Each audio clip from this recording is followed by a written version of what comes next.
When you change the way you look at things, the things you look at change. For over 30 years, the wisdom of best-selling author and speaker Dr. Wayne Dyer has transformed the lives of millions of people.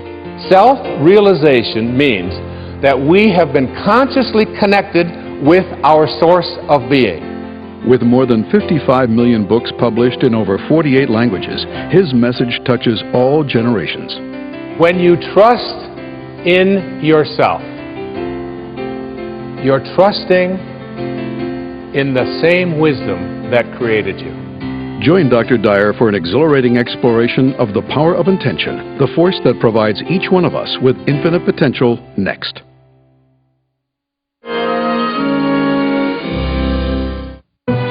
This program was made possible by contributions to your PBS station from viewers like you. Thank you.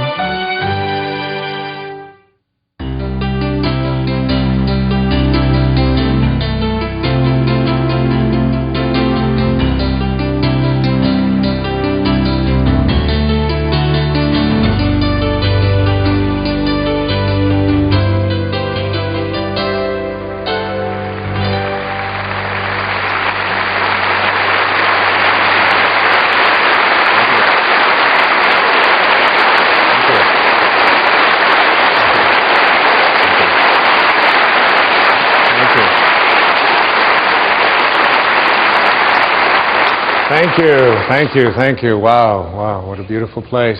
So nice to be here. The Majestic Theater in Boston. The subject of this special that I would like to present to the world is called the power of intention. The word intention, usually when we use this word, it has sort of a connotation meaning nobody's going to get in the way. I intend for something to happen. I'm going to make this work no matter what. Regardless of whatever opposition I encounter, I intend to make it happen. It's like being a pit bull who's got a hold of a tire. Have you ever seen that? And they're just not going to let go. I'm going to have this pit bull attitude that I'm going to make something happen. That's what intention is. I'd like to offer here to you something that may change the way you look at things completely in terms of this idea of intention. Rather than thinking of intention as something that you are going to do, because the implication behind that is that this is the ego. This is the ego at work, and the part of me that says, I am going to make it happen. I've come to a place in my life now at the age of 63 where I finally realized that I don't write the books, that there's an energy that is working through me. Whether you call it source or God or spirit, it doesn't make any difference what you call it. But this energy that is working builds all the bridges and writes all the books and delivers all the speeches. When I was standing back there waiting for the introduction to come out and to begin this program, the words were running through my mind from something I read years ago in A Course in Miracles. It said, if you knew who walked beside you at all times on this path that you have chosen, you could never experience fear or doubt again. If you had this knowing that there was a source, that there was something that was available to you that is responsible for all of it. And in the writing of The Power of Intention, I remember sitting down to start this book on a specific day, happened to have been Pearl Harbor Day, December the 7th. And I sat down and I put my left hand on the table and I just surrendered and I let go and I allowed the words to flow through my heart and onto the page. And I don't write with a computer. I don't have one. Can't afford it. I have 8 children and they all need one for some reason. And I don't have, all of the fancy kinds of, I don't even have a typewriter.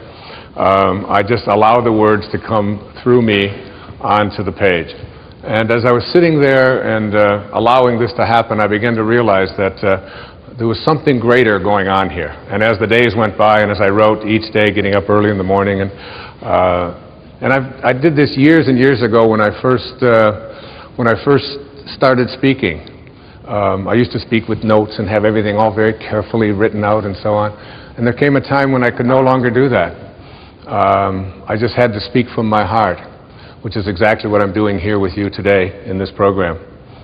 And when you surrender to this, when you begin to allow this force in the universe to work through you, you begin to realize that everything that shows up here in this world shows up from a source, from a place, from an energy, from a field, whatever you want to call it, and that we and these sort of piddly little egos of ours that believe that we're so important, and whether I get it done right or whether I don't, or whether I get it done on time, or whether he does it or she does it or whatever, all of these details become almost something that occupy too much of the energy of our lives.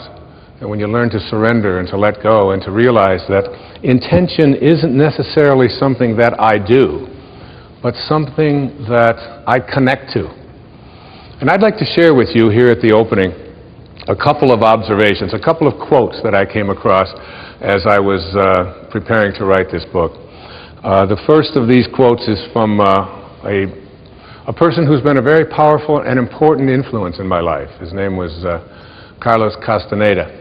And Castaneda, particularly in his later books, in his book The Fire from Within and The Power of Silence and The Active Side of Infinity, he spoke about intention not as something that we do, but as something that we connect to. I included this particular observation of Castaneda's in the writing of The Power of Intention because it was this particular quote that really inspired me to write this book and to produce this program and to be here with you today. And as like everything else in my life, I almost feel as if I'm no longer the one in charge. I don't even know how it was handed to me. And when I read the words, I had them laminated and I wrote them out and I carried them around with me and ultimately knew I was going to write a book about them, about this idea, and I was going to produce a program about it. And here's what the quote says. In the universe, there is an unmeasurable, indescribable force which those who live of the source, in quotes, of the source, and of the source means sorcerer. Now, not sorcerer in the word, when we think of sorcerer, we think of witches and incantations and all kinds of hocus pocus and so on. That's not what the word sorcerer means. It means of the source, those who live of the source.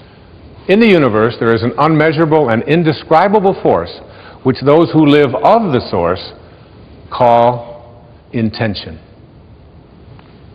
And that absolutely everything that exists in the entire cosmos is attached to intent by a connecting link. And then he goes on to say, sorcerers are not only concerned with understanding and explaining that connecting link, but they are especially concerned with cleansing it of the numbing effects brought about by all of the concerns of living at ordinary levels of consciousness. Very important and powerful words to consider.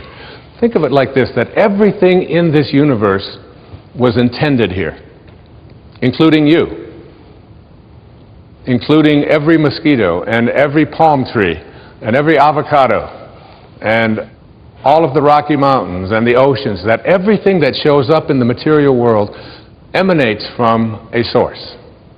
And this source can be thought of as that which intends things into the material world. And the question here today isn't whether or not you are going to be connected to it, because you couldn't be listening to this program. You couldn't be processing what I'm saying here if you weren't connected to this field. This field beats your heart.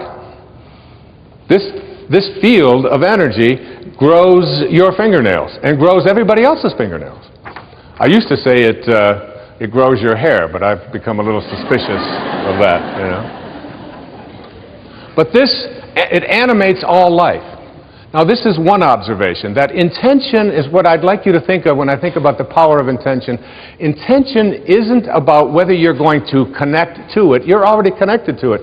The question is, how rusty, how corroded, how dirty is the link between you and this field of intention? And Sorcerers are those who are concerned with cleansing this connecting link so that you become more and more in rapport with or in harmony with this field of intention.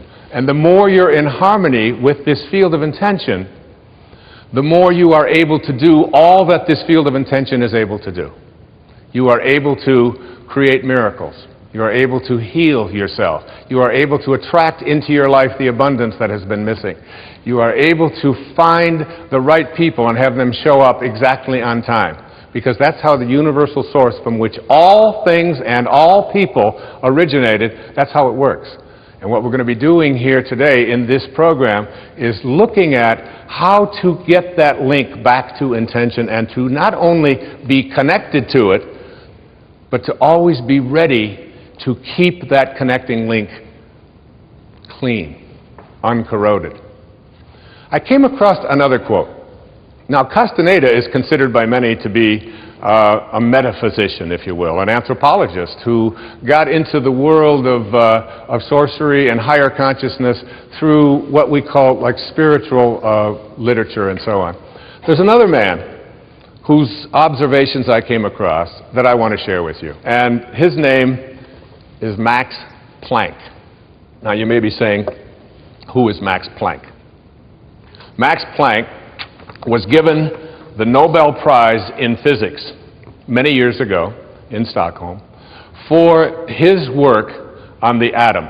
He, along with Einstein, was considered to be one of the greatest scientific minds on the planet. Now, these are the people who need hardcore data.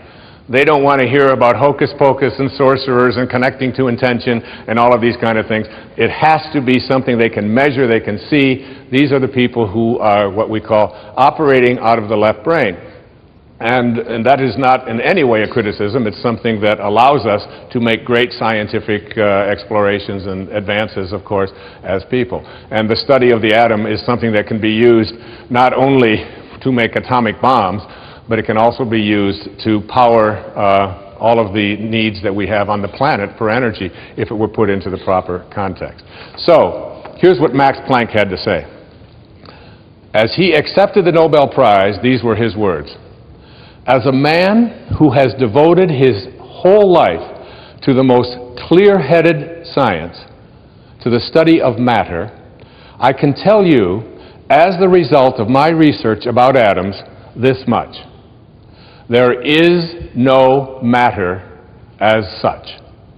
All matter originates and exists only by virtue of a force which brings the particle of an atom to vibration and holds this most minute solar system of the atom together. We must assume, now listen to a greatest scientist on the planet, we must assume behind this force the existence of a conscious and intelligent mind. This mind is the matrix of all matter. Now, that is very, very powerful evidence. One of the things that really intrigues me is this idea, and I heard it many, many years ago. I'm not even sure of the original source where I heard it, but it goes like this. When you change the way you look at things, the things you look at change. Albert Einstein once observed that you have the most fundamental and major decision that you have to make in your life is this. Do I live in a friendly or a hostile universe? Which is it? Is it a universe that is filled with hostility and anger and people wanting to hate each other and people wanting to kill each other? Is that what you see? Because when you see the world that way, that's exactly what you will create for yourself in your life. This is from great scientific minds. And the interesting thing is that this is not just a clever play on words, that when you change the way you look at things, the things you look at change. It's actually a very scientific thing, and I'm going to show you that in just a moment. I'd like you to imagine the following scene. You're in your house. You've got your car keys in your hand. The lights go out. Power failure. You can't see a thing. You stumble around in your living room and you drop your keys. And you look around for a moment and you realize that you're never going to find them in the dark. But you look outside and you notice that the street lights are on. So in your mind, a light bulb goes off.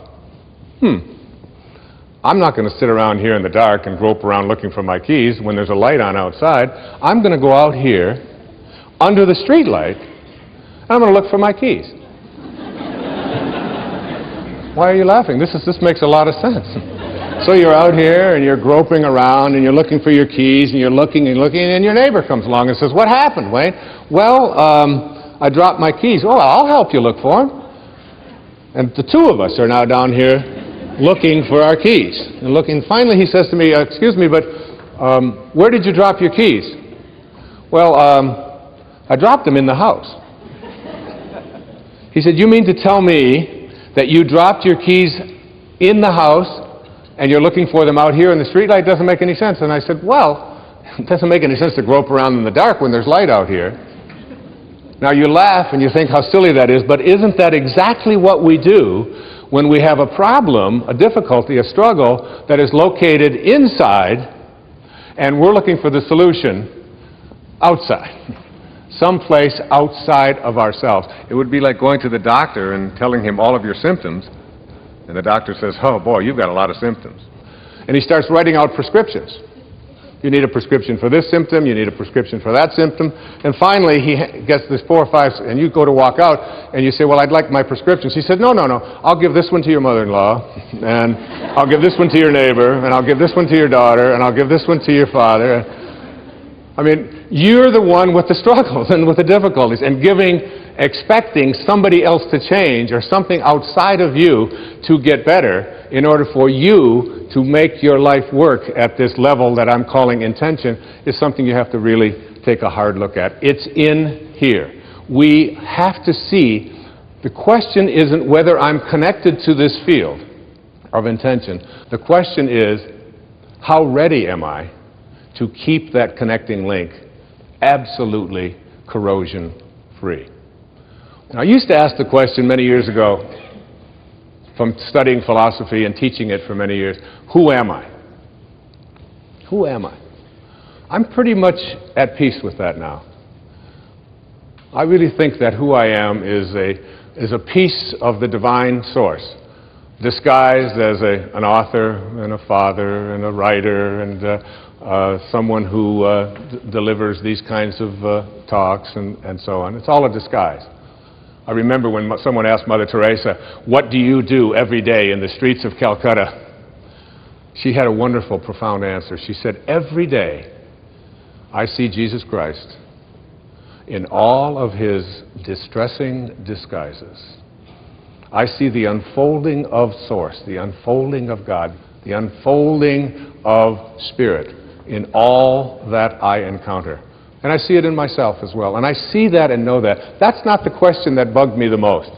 The one that puzzled me the most is, where did I come from? Where did I come from?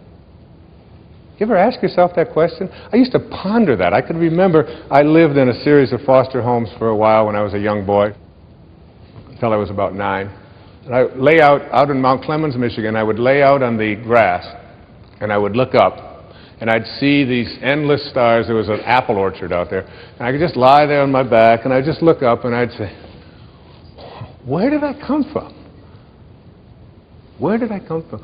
And it's not about reincarnation. I always liked Eleanor Roosevelt's response when they asked her if she believed in reincarnation. She said, "I don't think it would be any more bizarre for me to show up in another lifetime than it was for me to show up in this one." It always kind of made sense to me. You know? It's hard to figure all of this out. But where did I come from? Where did I come from? So you ask yourself this perplexing question, where did I come from? And most of us, when we think about that question, we come up with an answer. And the answer is, as hard as it is for us to even imagine, our parents did it. It's a tough one. But in one blissful moment, one drop of human protoplasm in some mysterious way collided with another, and life began in this microscopic dot. Now, I can remember years ago, we had 4 children in 7 years. And my daughter, my teenage daughter, Stephanie, at that time, she had to take on a lot of the helping responsibilities around the house when these babies just kept showing up. And we found out that we were going to have another child. Another mysterious thing happened, and another child was on its way. And my wife and I flipped a coin to decide who would tell Stephanie. And I lost. So I cornered her one day when she was in a really good mood. And I said, honey, you're not going to believe this, but we're going to have another baby. Oh, that's great. And her hands went. Instant pose. This is it. This foot here, this one out here. That's terrific. I said, well, it really is. I said, and you should probably be glad that we didn't have the same attitude that you have when we found out about you. She said, yes, but how do you think it feels? I said, well, why don't you tell me? She said, no, Dad, how do you think it feels to be the only kid in junior high school who has parents who like to do it?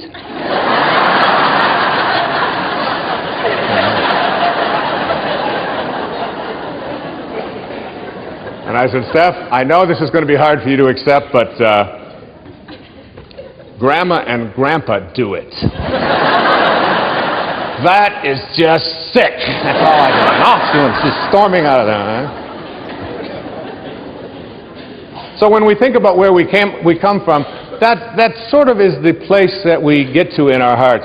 But just go back to that moment for a second and understand that, remember what I said earlier, when you change the way you look at things, the things you look at change. Just keep that idea in mind. Because if you go back to the time of your absolute beginning into the material world, you know that there was a microscopic dot. And this microscopic dot included everything that you needed for this physical journey. And you can't even see it with a microscope. It's just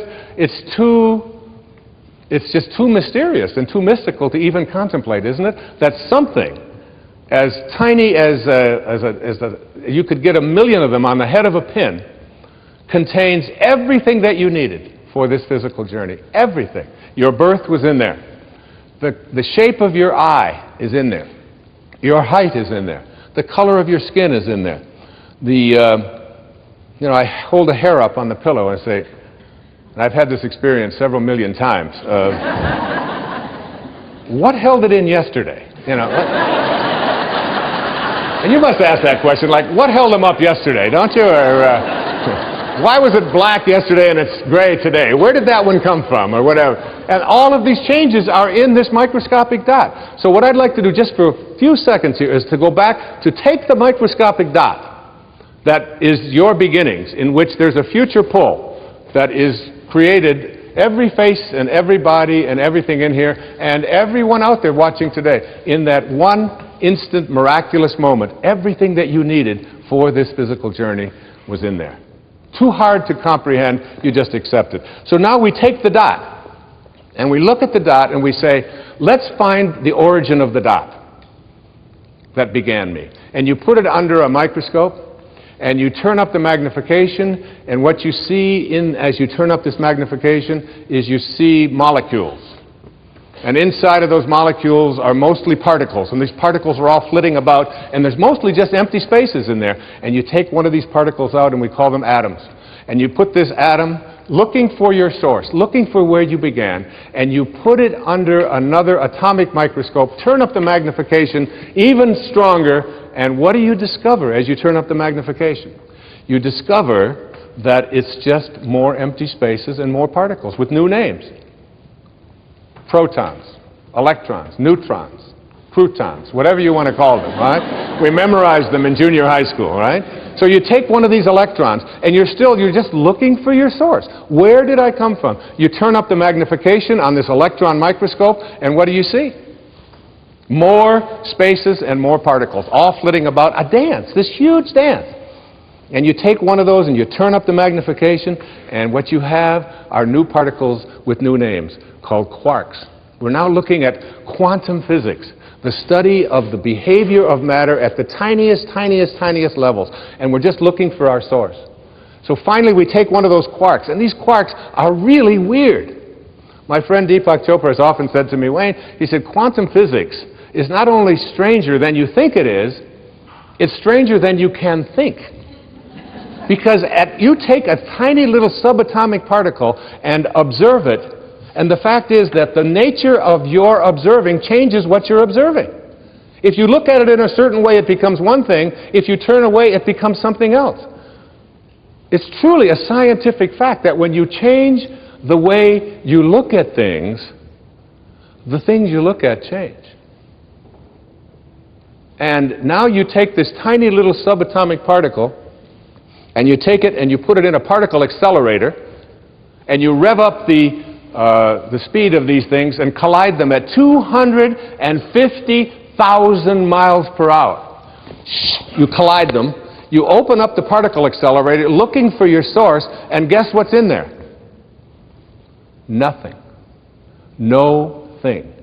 That the dot that began you originated from a field of energy that has no boundaries, no beginnings, no ends. It's infinite. It's an infinite potential. And the question that I have for you is, if you can get this, that you didn't begin with that particle because particles themselves do not create more particles. St. Paul put it this way in the New Testament, that which is seen hath not come from that which doth appear.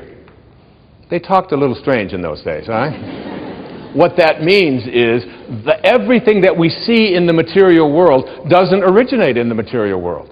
It's the spirit that gives life. The flesh counts for nothing.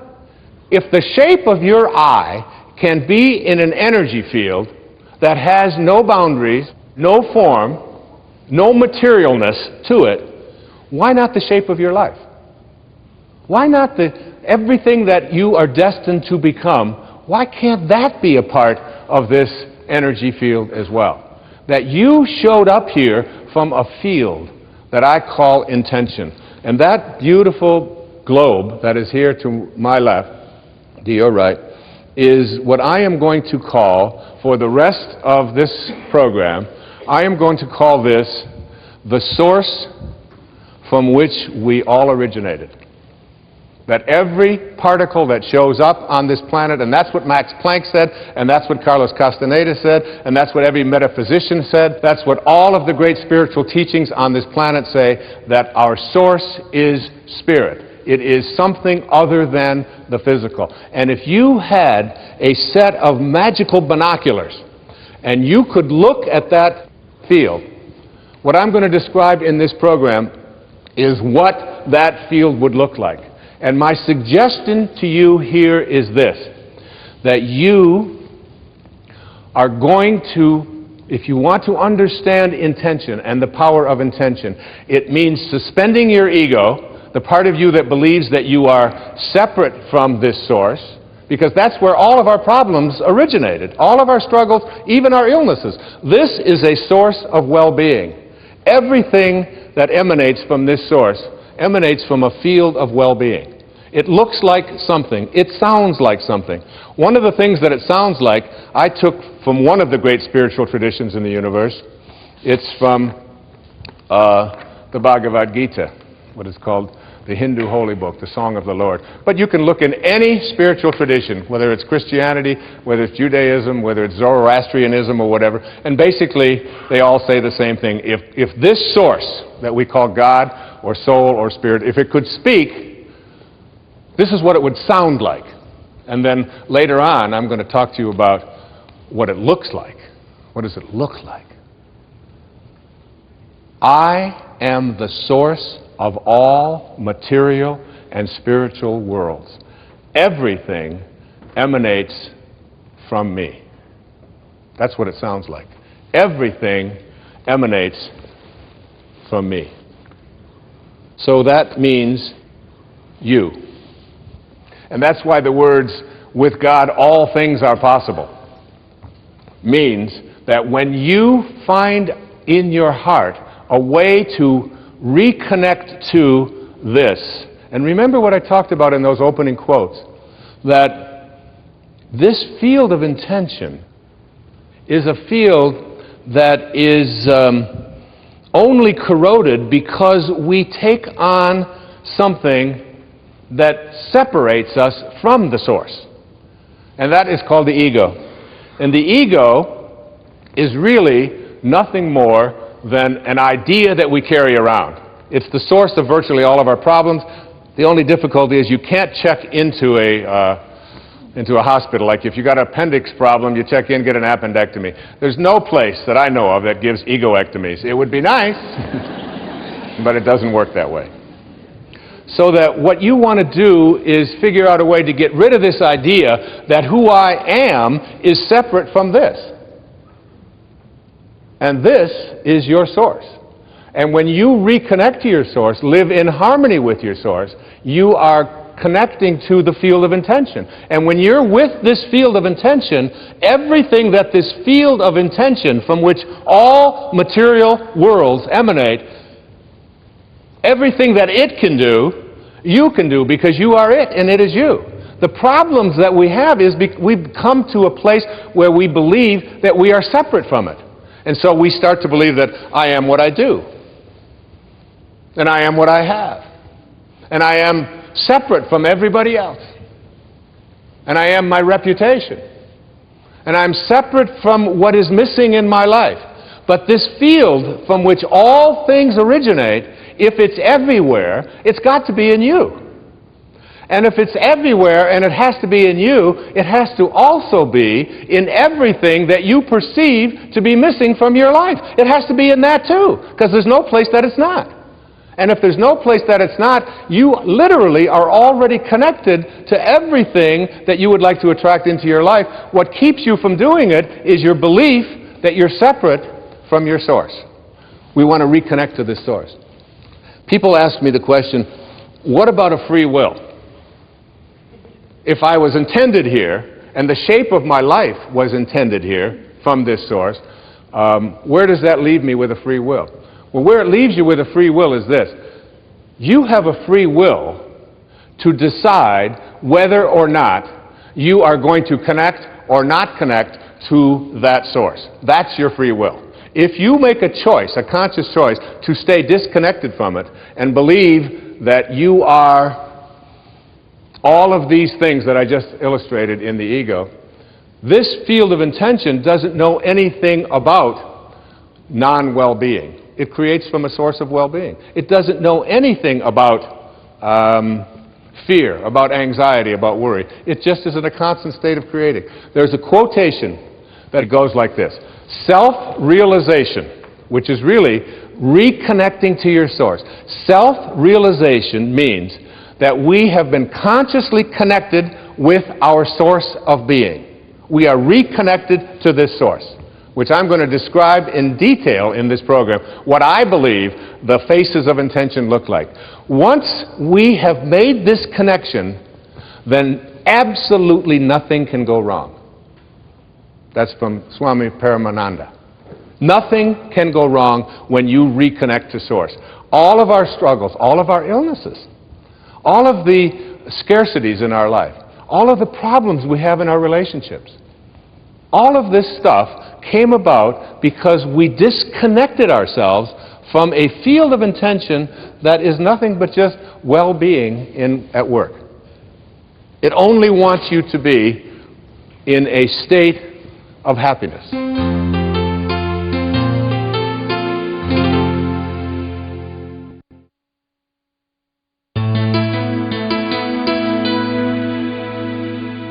I said in a book that I wrote many years ago called Gifts from Icus, there is no way to happiness.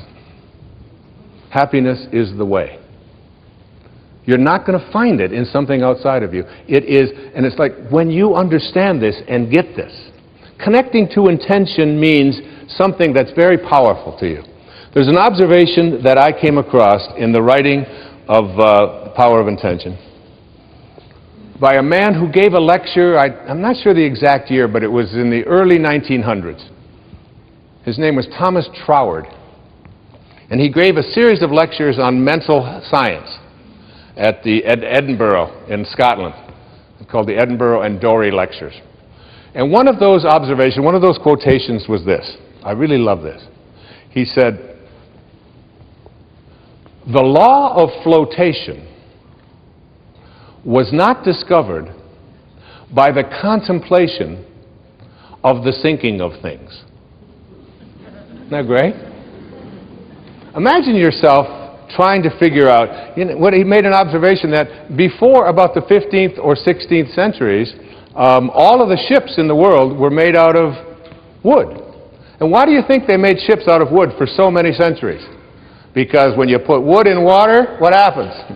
It floats. And our conclusion was, the law of flotation must be, you want things to float, make them out of things that float. But now we have realized that in studying the law of flotation, that it has nothing to do with what the material is made out. It has to do with the amount of water that is being displaced. So now all the ships of the world are made out of stuff that doesn't float, and yet they float. We're celebrating now, at this time in our history, the 100-year anniversary of Orville and Wilbur Wright over in Dayton, Ohio. Imagine the law of flight being discovered by two brothers contemplating the staying on the ground of things. So what we want to do is figure out a way to reconnect ourselves to surrounding ourselves with this idea that we are already connected to everything that we need for everything in our life. We've just separated ourselves by believing that we're something that we're not. In a book that I wrote a few years back called 10 Secrets for Success and Inner Peace, which was part of a PBS special, one of those secrets is called Treasuring Your Divinity. Treasuring Your Divinity. And I came across this observation, and I was writing some notes on what I'm just talking about, on contemplating things. Listen to these words. We know that by the very nature of the creative process, which is what intention is about, learning to create the life that you want, the world that you want, the people that you want, the excitement that you want, the health that you want, everything. We know that by the very nature of the creative process that we are one with this originating spirit. And therefore, we are also one with all of its principles. Whatever this is like, whatever it sounds like, whatever it thinks like, whatever it looks like, we are one with it. And consequently, we are one with its infinite personality. We are not here as human beings having spiritual experiences.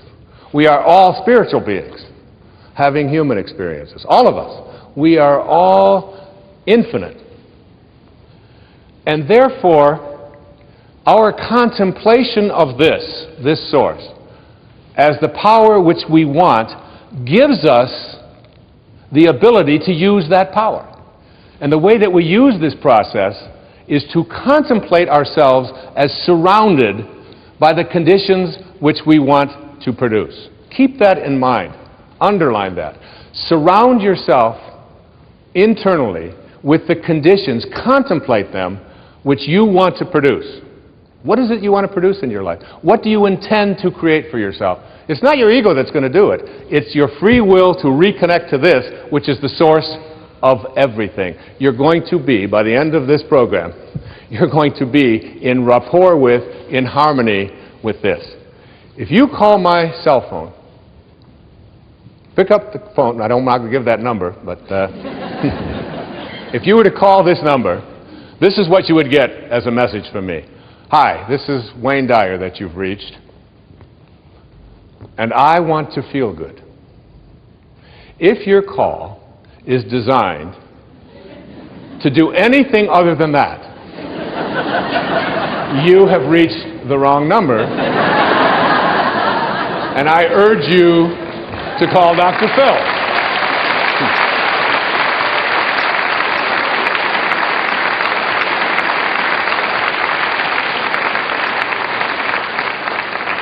But feeling good is perhaps the most important thing that I can talk to you about here in cleaning up this link. If you open up the Torah, this ancient spiritual text, the Old Testament, and go to the very opening lines, Genesis 1:1, it says, what? In the beginning, God created heaven and earth. Pretty simple. God is infinite. Out of this source came all the material worlds. And then if you read down 31 lines later, it says, and all that God created was good. So good and God are synonymous, aren't they? Good and God, just an O, just one extra O. So that when you say, I want to feel good, as you'll see as this program unfolds, you're really saying, in a way, I want to feel God. I want to feel whatever this beautiful source of all, this divine mind, this source of all things, I want to feel what it feels. Now you might say to yourself, yeah, it's easy to say I want to feel good, but how can I feel good when so much around me is bad? How can I feel good if my sister-in-law has cancer? And how can I feel good if I know that over on the other side of this planet there are people who are starving to death? And how can I feel good if there are people who are poor and I have money, and there are people who are starving? And how can I feel good when my children act in the way that they act? Or how can I feel good? And I suggest to you that when you say I want to feel good, what you're saying is I want to feel God. I want to feel this. I want to connect here. And I want to offer this to you as a very important and powerful piece of advice that came to me years ago. You cannot get sick enough to heal one person on this planet. And you cannot get poor enough to make one person wealthy on this planet. And you cannot get confused enough to unconfuse one person on this planet. No amount of your feeling bad, when you say feeling bad, what you do is you lose your connection to Source. And when you lose your connection to Source, what happens is you create something called resistance. I can't do this. It's not possible. I don't deserve it. It's just not something that I can do. And when you create this kind of resistance, you have emotions. And these emotions become sadness, fear, worry, anxiety. And what I'd like to offer you is a way for you to use these emotions that you are experiencing at any time in your life and use them as a system, as a barometer, as a guidance system to say to yourself, what kinds of thoughts am I having that are keeping me from being in rapport with this field of intention? And at any moment that you're not feeling good, you are attracting exactly the opposite of what it is that you would like to attract into your life. You are using this as a way to keep yourself from feeling God or feeling good. If you are listening to the news, and the news is filled with all of the reasons why you should be depressed, and it's not an accident that then they are sponsored by all of the reasons why you should take these narcotics or these pills or whatever it is in order to get over. So here's some depression, and wait a minute, we'll be right back. Here's a way out of it, okay? I saw a commercial the other day. I don't even know what it was for. Some guy gets up in the morning, and he's going out to get clams. And he's going out clamming in the morning, and he's successful at getting the clams. He walks off, and he's got his clams. And I think, and then they say, call your doctor to see if you need some of this clam-finding miracle drug. There's a drug out there that'll help you find clams if this happens to be one of your problems. All right? And there's something out there, and now we're being told to call our doctors. Do I need the orange pill, the green pill, the purple pill? Do I need this one? I saw so-and-so reading it, and she was skating on the ice, and I want to skate on the ice. And it's like it's an endless progression of this. It's one of the reasons that I put so much of my energy into public television. Because when I watch the evening news, when I watch Jim Lehrer on the evening news on PBS, which is the only news that I watch, I don't get bombarded with all of the reasons why. And I also get sort of either side of this thing. I don't just get a one-sided view of it. And it's like, it's an energy system. I'd like to say to you here that my idea about connecting to intention has certain obstacles to getting there. And I just want to very briefly go through what those obstacles are and then move into what it is that you need to do to understand what this field looks like and what you can do to stay connected to it. Keeping in mind these words, I want to feel good. I know my beautiful daughter, who will be singing in a little while, Sky, she was working on a music project. And she had come to me and she said, would you mind, she was going to school at the University of Miami, and she said, Dad, would you mind if I dropped out of school? And since I have been a person who has never, ever listened to any advice that adults ever gave me throughout my life about what I should do with my life, because I believe it's something that you have to own yourself, I said, why? And she said, well, I want to sing. I've always just wanted to sing. It's the only thing that's in my heart is singing. And what I've discovered, she said, is that I can't sit in classrooms anymore in my junior year and be told how to sing by people who are not singing. And she said, I also don't want to study theory any longer. I want to sing. I just feel it in my heart.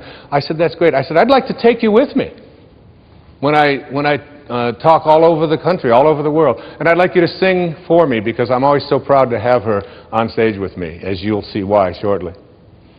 And I said to her, I said, honey, but what you've got to do is perhaps put together a project, perhaps put together a CD, get some way that you can come out and sing at the talks and include on this some of the music that is relevant to what I speak about. And she said, okay. And I was over on Maui and I was writing. And she called me, she said, Dad, the problem is that the musicians that I need to be able to do this are not available. And you can't get them. And I said, Sky, you've got to contemplate yourself as surrounded by the conditions which you wish to produce. Don't think about the musicians as not being available. Contemplate yourself surrounded by the musicians, and you'll see that when you reconnect to this source will provide. It always does. It's an unfailing system. It's fail-safe. She said, all right, Dad the dork, you know. She called me back the next day. She said, you're not going to believe this, Dad. I did what you said last night, and all the musicians are available. I just can't believe it. She said, they called the ones that I wanted, especially they had a cancellation on something. She said, the only problem is that the studios that I need in order to be able to record it are unavailable. There's no studios available in any place in South Florida, and I want to get this in, and I had given her a deadline of like 4 days to get this done, an entire CD.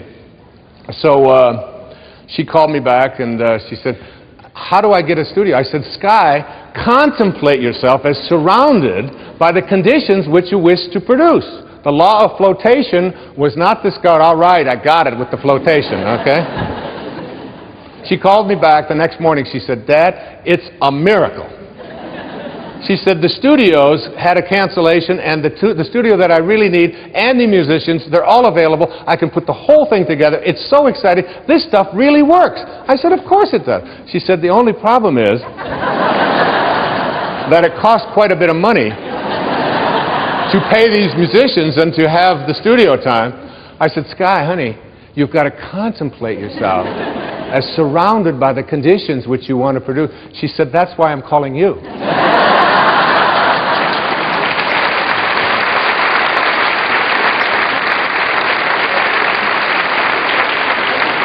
And I said, but honey, I want to feel good.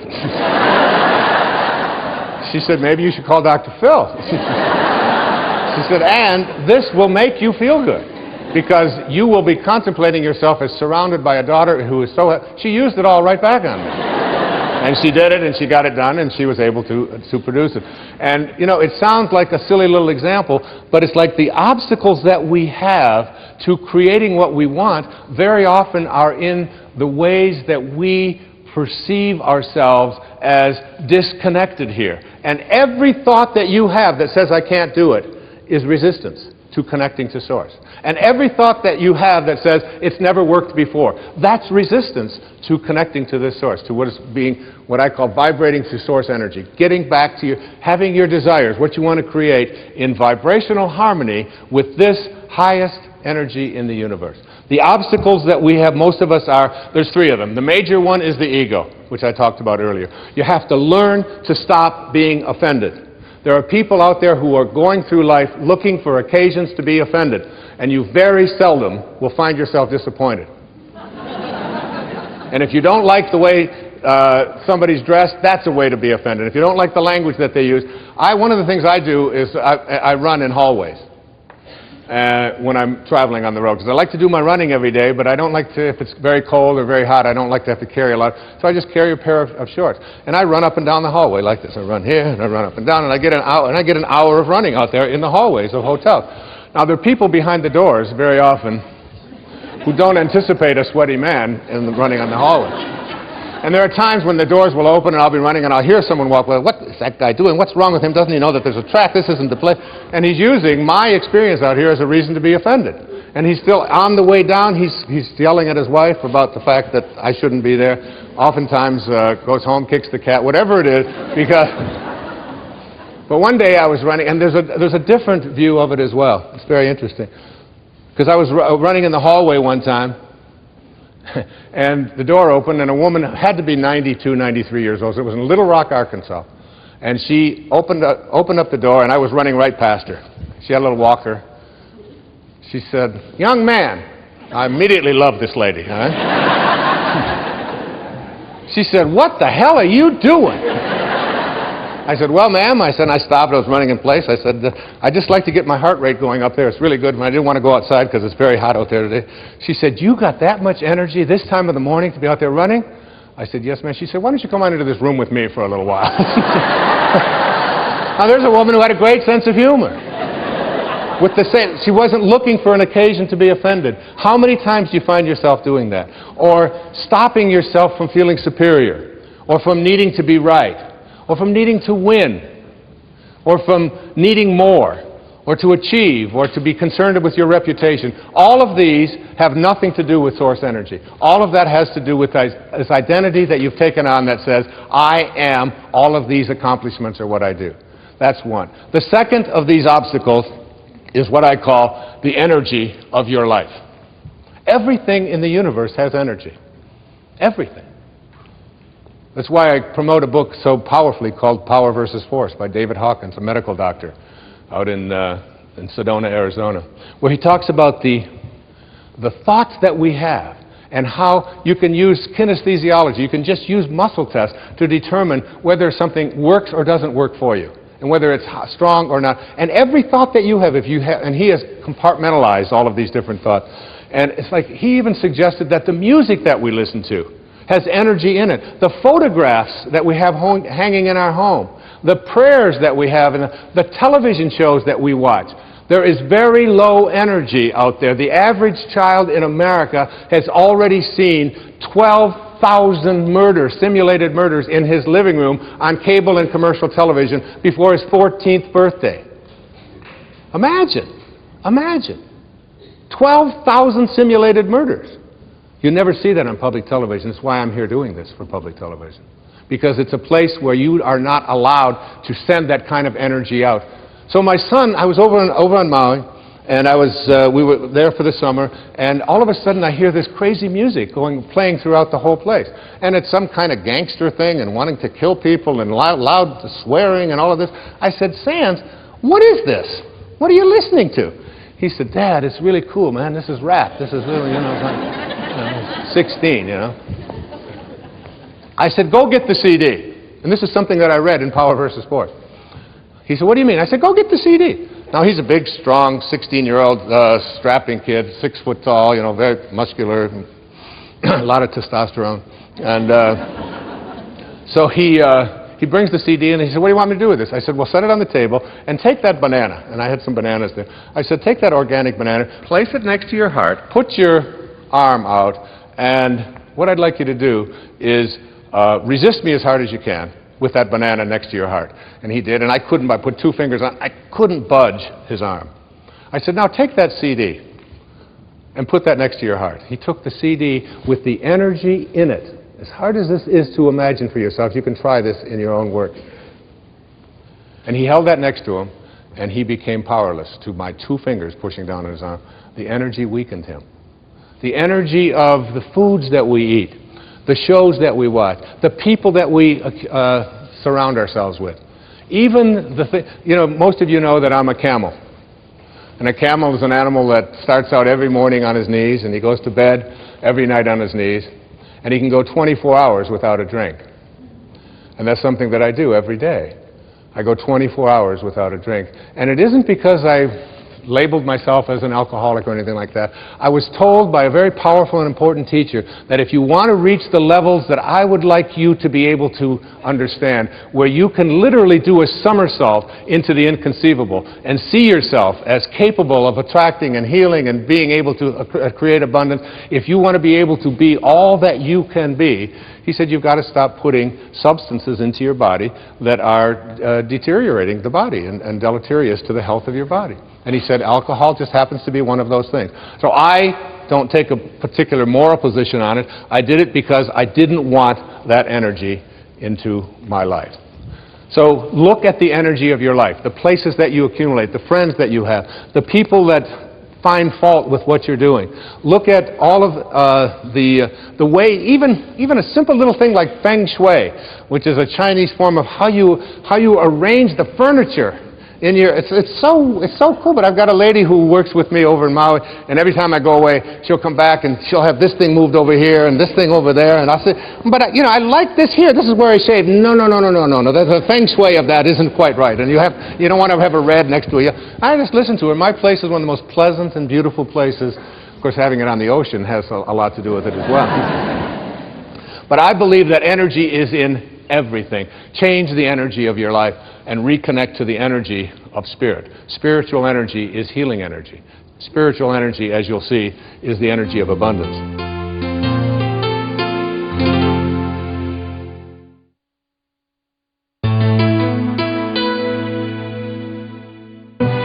This program was made possible by contributions to your PBS station from viewers like you. Thank you. So now, the third thing is, as an obstacle, we looked at ego, we've looked at our energy, and also the way that we talk to ourselves. How do you talk to yourself? If you think, here's one of my favorite quotes, the creative source in your life, here it is right here, this creative source. This source reacts to your belief in shortages with a fulfillment of your belief. If you believe there's shortages out there and you can't attract them into your life, now this is a source that is unlimited abundance. It just is a constant state of creating. It's always creating, okay? So it doesn't know anything about shortages. If you come to this source with a belief that there are shortages in terms of your life, it will fulfill your belief. If you believe that you can't be healed, that it's just impossible for you to be healed, if you believe you can't be happy, if you believe that you have to be miserable, if you believe that you can't attract the right person, if you've got something that you want to fund, some project that you want to fund, and you can't get it funded, and you come to this source with a belief in shortages, it will fulfill your belief. It only knows how to be. Remember what I said earlier. You are at one with this, and you are also at one with all of its principles. And you have to contemplate yourself as connected to, in harmony with, in rapport with this. It's like there's a game that's been on television for years. It's called the match game. And this match game is a fun little game to watch because you get people who you really think know each other, and they say something and they try to match it up. You want to get into a match game yourself. And the match game you want to be into is one in which you match up with this source. You're going to always try to be matched up with that. What I'm asking you to do in this program, in an understanding intention and the power of intention, I'm asking you to see yourself at every moment of your life when you're having a thought, when things aren't working, when you're not feeling well, when the right people aren't there. You could say something to yourself. I heard people say this, I tell people always, think from the end. Think from the end. So I was talking to a man one day down where I work out in the gym, and I said to him, He's been sick. He's got nose running. He's got, Snoopy's running out of his nose. He's got, it's disgusting. And I said, how long have you been sick, Marty? You will never believe this answer. He said, in 3 weeks, it'll be a month.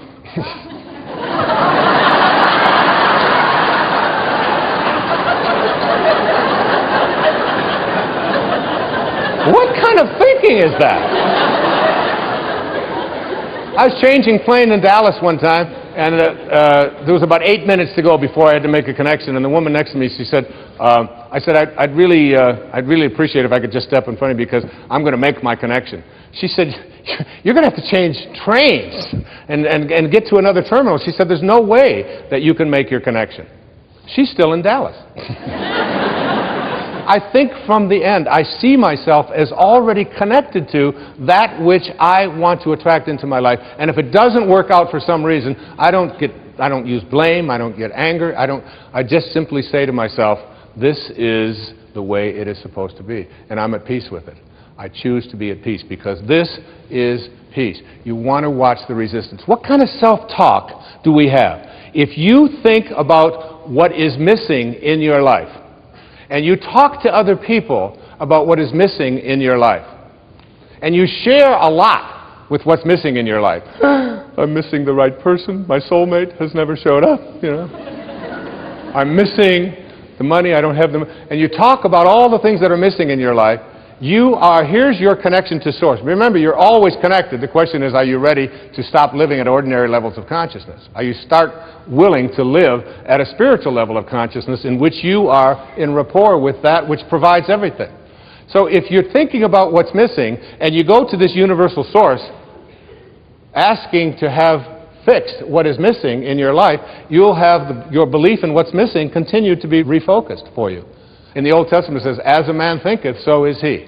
If you think about what is missing, don't be surprised if you keep attracting what's missing into your life. If you think about what always has been, then don't be surprised if what always has been is what keeps showing up in your life. Because thoughts are energy. And the thought of it's always been this way and there's nothing I can do, resistance. What emotion am I feeling? Frustration. I want to change that. What is my guidance system? I'm going to see how in harmony am I with this energy of Source, with the energy of intention. How in harmony with it am I? The Source of all doesn't know anything about things being missing. There's nothing missing in this universal Source. And you emanated from that. You are a piece of that. If you're always thinking about what they want for you, and there's no shortage of them, they're called relatives. I'm going to write a book someday that's going to be called Your Friends Are God's Way of Apologizing for Your Relatives.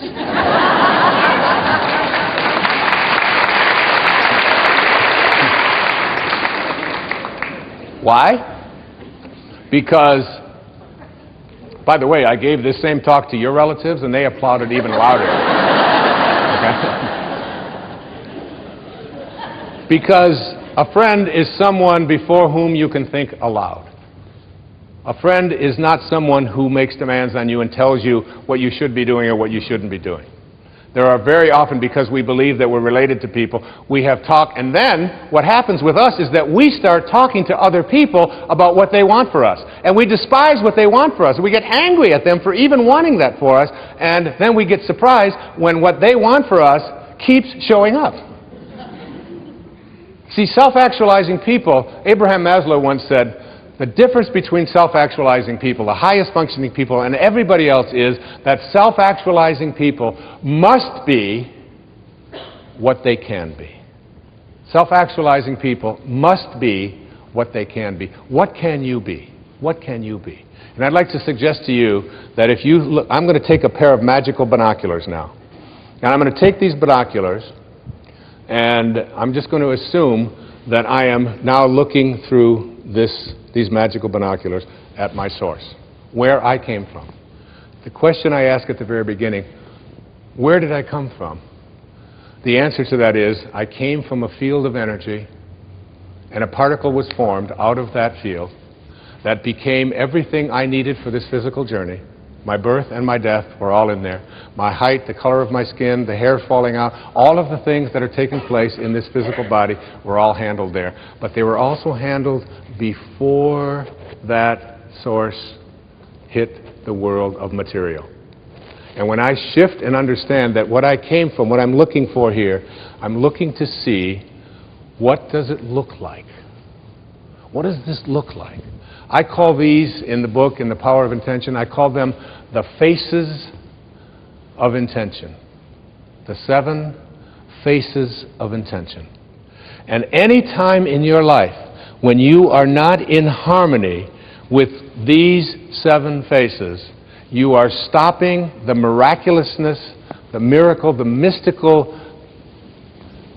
mystery that you are, that not only decided the shape of your eye before it became a particle, but decided the shape of your life as well. You came here from a field of energy that has no limits. The first of these 7 faces is called the face of creativity, or creation. And I suggest to you that there's an intention, and intention is one of the chapters here. It is my intention to live my life on purpose. Here is the source. So beautiful. This is where I emanated from. And this source is always creating. And you, as a being who has emanated from that but has taken on an ego, has what I call summoning power or pulling power. You can pull from this source and be what it is, or you can have resistance to it. How much summoning power do you have? How much of this source are you able to summon? When you are on purpose and creating in your life, one of the great teachers in my life was a man named Patanjali. And he had an observation about being in spirit. The word in spirit creates a word called inspire. And Patanjali put it this way. He said, when you are inspired, in spirit, when you are inspired by some great purpose, some extraordinary project, all of your thoughts break their bonds. Your mind transcends limitations. Your consciousness expands in every direction, and you find yourself in a new and a great and a wonderful world. And then he said something so powerful. He said, dormant forces, like forces that you didn't think were accessible to you, dormant forces, faculties, and talents come alive. And you discover yourself to be a greater person by far than you ever dreamed yourself to be. Those words bring tears to my eyes. They're so powerful. When you are inspired, when you are in spirit. When you're in spirit, you are creating. When you are creating, everything is working. My teacher in India one time, Nisargadatta Maharaj, said, when he was asked the question, there's wars going on in Pakistan, there's people having difficulties here, there's people dying, there's starvation. How can you say that I can heal myself, and how can you be at peace when you see all of this going around? And you know what he said to his devotee? He said, in my world, nothing ever goes wrong. What a powerful idea that is. You can't get sick enough to heal those people who are sick around you. You can't get poor enough to take care of the lack of abundance in so many people's lives. The only thing you can do to help that, as I'll be talking about a little later, is to connect to this. You know, when I was 19 years old, I joined the Navy right after high school in 1958. And I was going overseas to connect to my ship after having gone to school. And I was standing at the dock boarding a ship called the USS Vega, which is a refrigerator ship, which was taking me across the Pacific Ocean in 29 days to meet the USS Ranger, an aircraft carrier, at that time the largest ship in the world, and I was assigned to it. And it was docked in a place called Yokosuka, Japan. And I took a boat, this refrigerator boat, over to Sasebo in southern Japan, got on a train, 19 years old, and was going to catch my boat 29 days later. 19-year-old kid. And as I got on the boat, never having been on such an adventure before, my Uncle Bill, who was a school teacher in Hayward, California, one of my heroes, one of the reasons why I'm here today is because of my Uncle Bill Volley. he handed me a book, and it was a collection of short stories by a man named Leo Tolstoy. He said to me, as he handed it to me, he said, "Read The Death of Ivan Ilyich by Leo Tolstoy." And The Death of Ivan Ilyich is a story of a man very quickly who was a judge in Moscow. And he went back and forth every day to work, and he hated his work, and he hated his life, and he hated his wife. And he hated everything about what he was doing, and yet he still pursued it. And he got to the end of his life, and he was lying on his deathbed, and he looked up at his wife, who was holding his hands, and he looked into her eyes. And I was 19 when I read this, and it still gives me gooseflesh. He said to her as he died, "What if my whole life has been wrong?"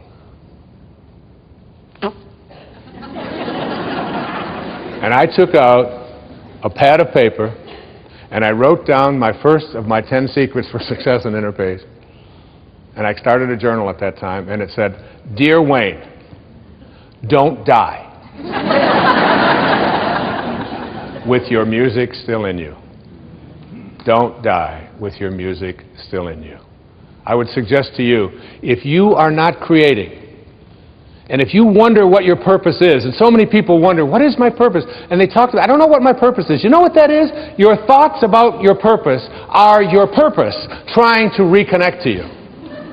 Like if you want to quit smoking, and people say, "Oh, it's such a hard thing to do." Well, of course, that's resistance. And then, you know, who wants to do hard things when easy things like smoking are available? But if you, and people say, "Well, I've been thinking about it." I said, keep thinking about it.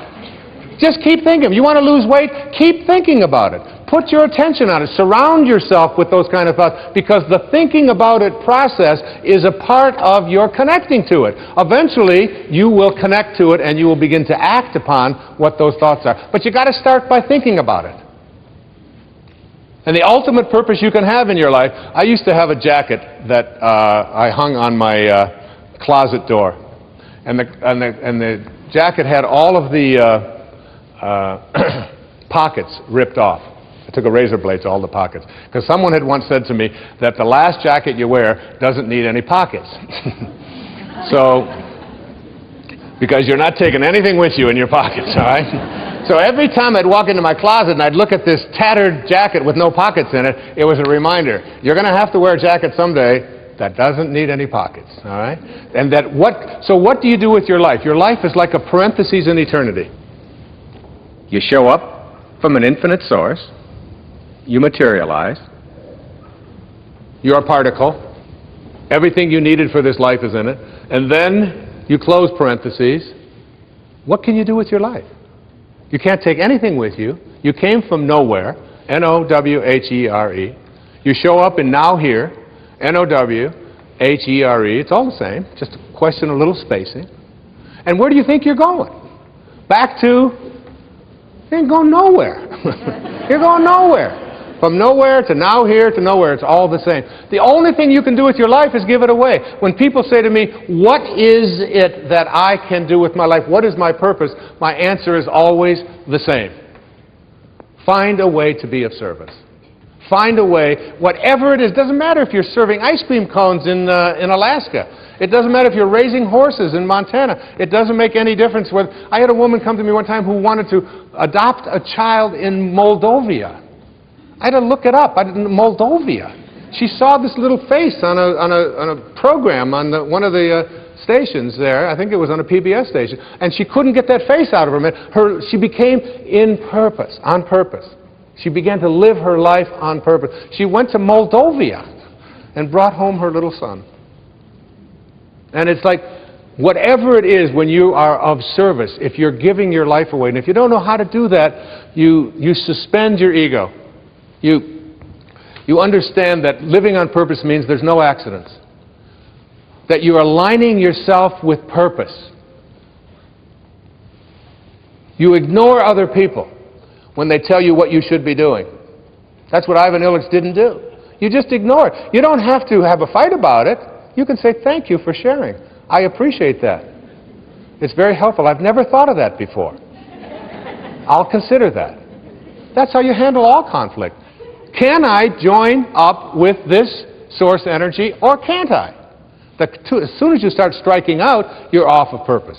You have to contemplate yourself surrounded by the conditions you want to produce. That's the first phase of intention.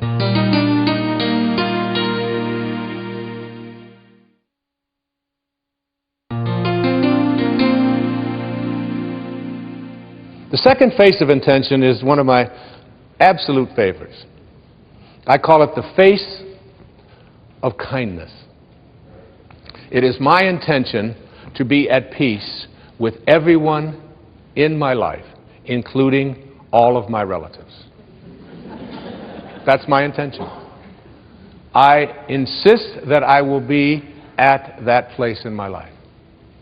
And so how do you do that? You have to, again, look at the resistance, look at the thoughts, and suggest to yourself, I am going to be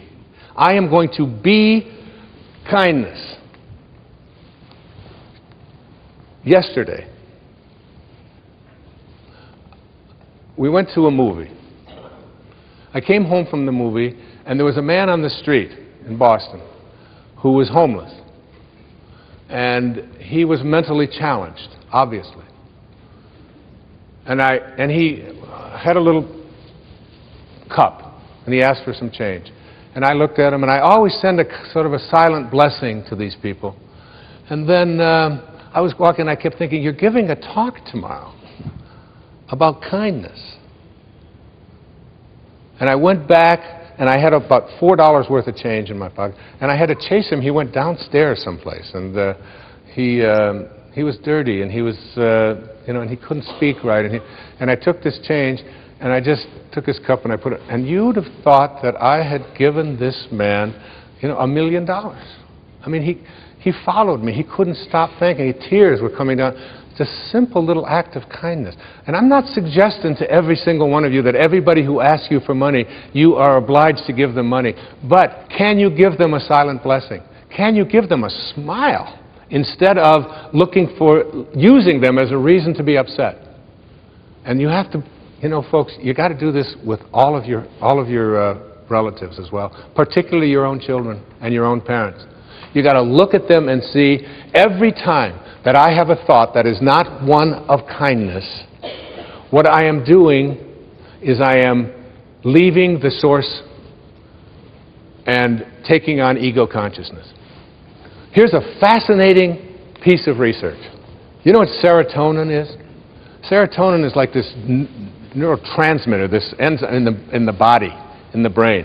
And the more of it that you have, the better you feel. It's the well-being feeling. And this well-being feeling is something that antidepressants are designed to stimulate. So that when you take these names that have become common out there, we associate this with, they are designed to stimulate the production of serotonin. Serotonin is very difficult to measure. It's done through the metabolites in the urine, but they're getting better at measuring it. Here's a fascinating study that was just completed. That any person who is the recipient of an act of kindness has their serotonin levels increased just because they received an act of kindness. And their immune system is strengthened because they received this dose of kindness. That's the recipient. And secondly, any person who is the giver, the provider of an act of kindness. Anything you ever do which is a providing an act of kindness, and here's a universal source that can't be anything other than what it is. It can't be something foreign to itself. So it's always creating, it is always creating what it creates, treating it with kindness. Here, this source can create worlds. It creates planets and systems. And whether you look through the microscope or whether you look through the telescope, it's impossible to say which has the grander view. It's impossible to say because they all lead to infinity. And this is a source that creates worlds. It creates you. Why would it create? It can create anything. Why would it create stuff that it's not kindly toward? Like avocados? No thanks. I don't want an avocado. Why would it do that? It doesn't have to. It can create anything, this source, from which all emanates. If you are the provider of an act of kindness towards anyone, but particularly towards the people that you're close to in your life, and particularly towards strangers, with just a smile or an act of kindness, or, you know, I can afford a quarter, I can afford $1. I'm going to go back. And just, you know, and not making a big deal about it. The serotonin levels in you are increased to the same degree that they are in the receiver. And so is your immune system strengthened. You want to strengthen your immune system? Be kind. But even more dramatic than that, I get excited about this, because this is what blows me away about it, is that the observer of an act of kindness, has their serotonin levels and their immune system strengthened just because they're in the energy field of someone who is displaying kindness. When you see someone being kind to another person, it's like a dose of an antidepressant. It's like a serotonin rush. Very often in my talks, and I'll ask, who is the person out there in the audience who had someone buy your ticket because you couldn't afford it? And you couldn't afford to come here, and they paid your way to get here. And they just wanted you to be here because they felt it was so important that you be there. And someone will always raise their hand, I'll bring them up, and I'll say, so what did they spend? And they'll say, $100. They gave me $100, and they couldn't even afford it themselves. And I'll reach in my pocket, and I'll hand her the $100. And I'll say, could I extend to you this kindness back so that you can repay that person? And everyone, you can see teeth that you couldn't see for the previous hour. Everybody is smiling and laughing and happy and excited. And it cost me $100. You know how much antidepressant you'd have to take?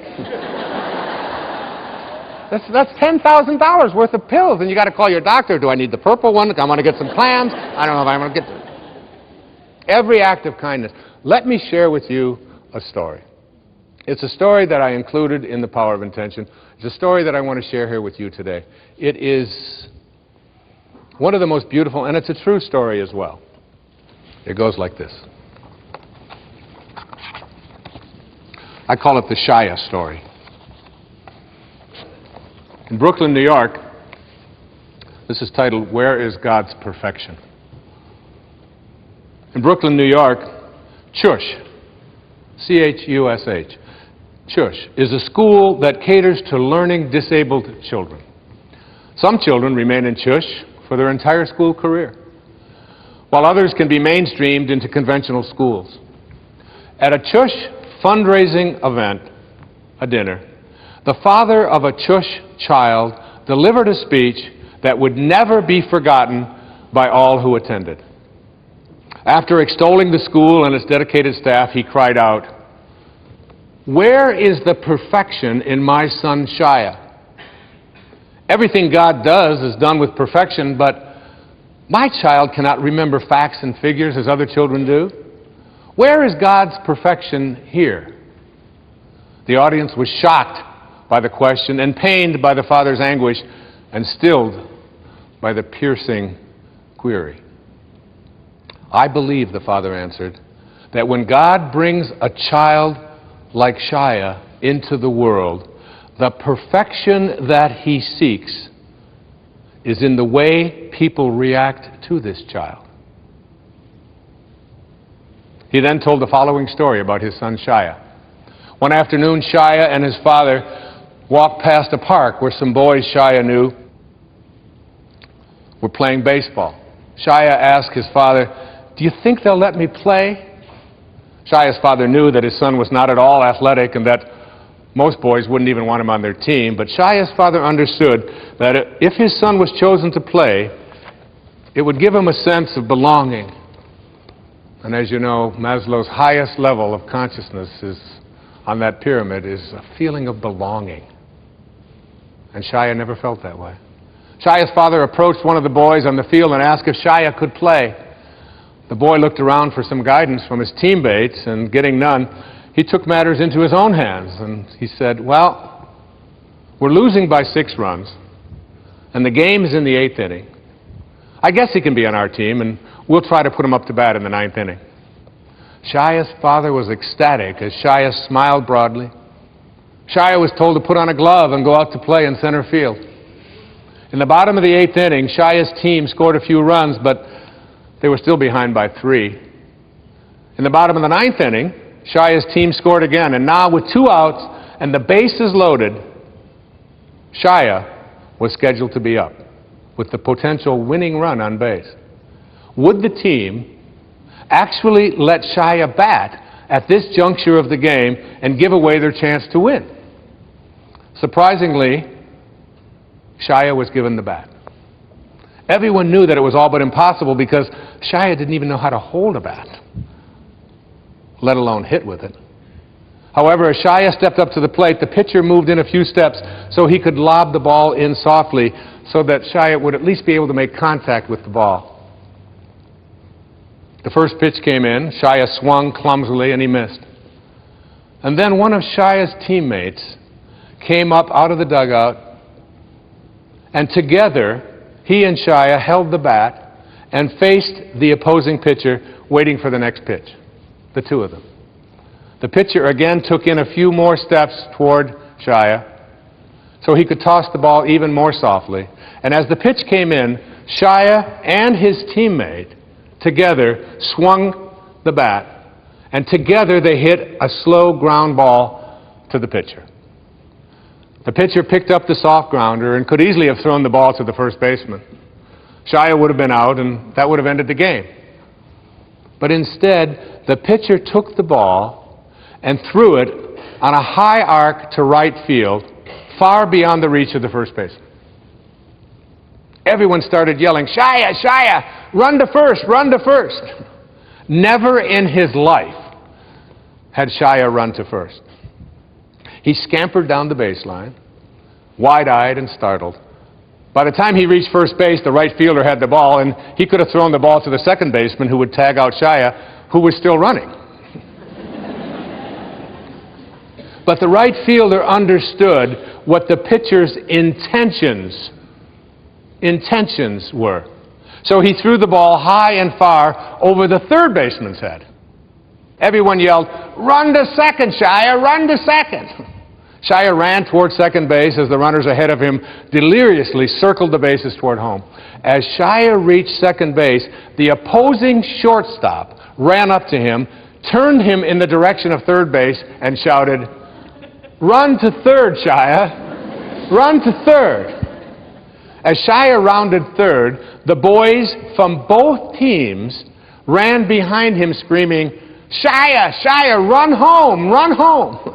Shaya ran home, stepped on home plate, and all 18 boys lifted him on their shoulders and made him the hero as he had just hit a grand slam and won the game for his team. That day, said his father, now with soft tears rolling down his face, those 18 boys reached their level of God's perfection. Is that a beautiful story? It always touches me.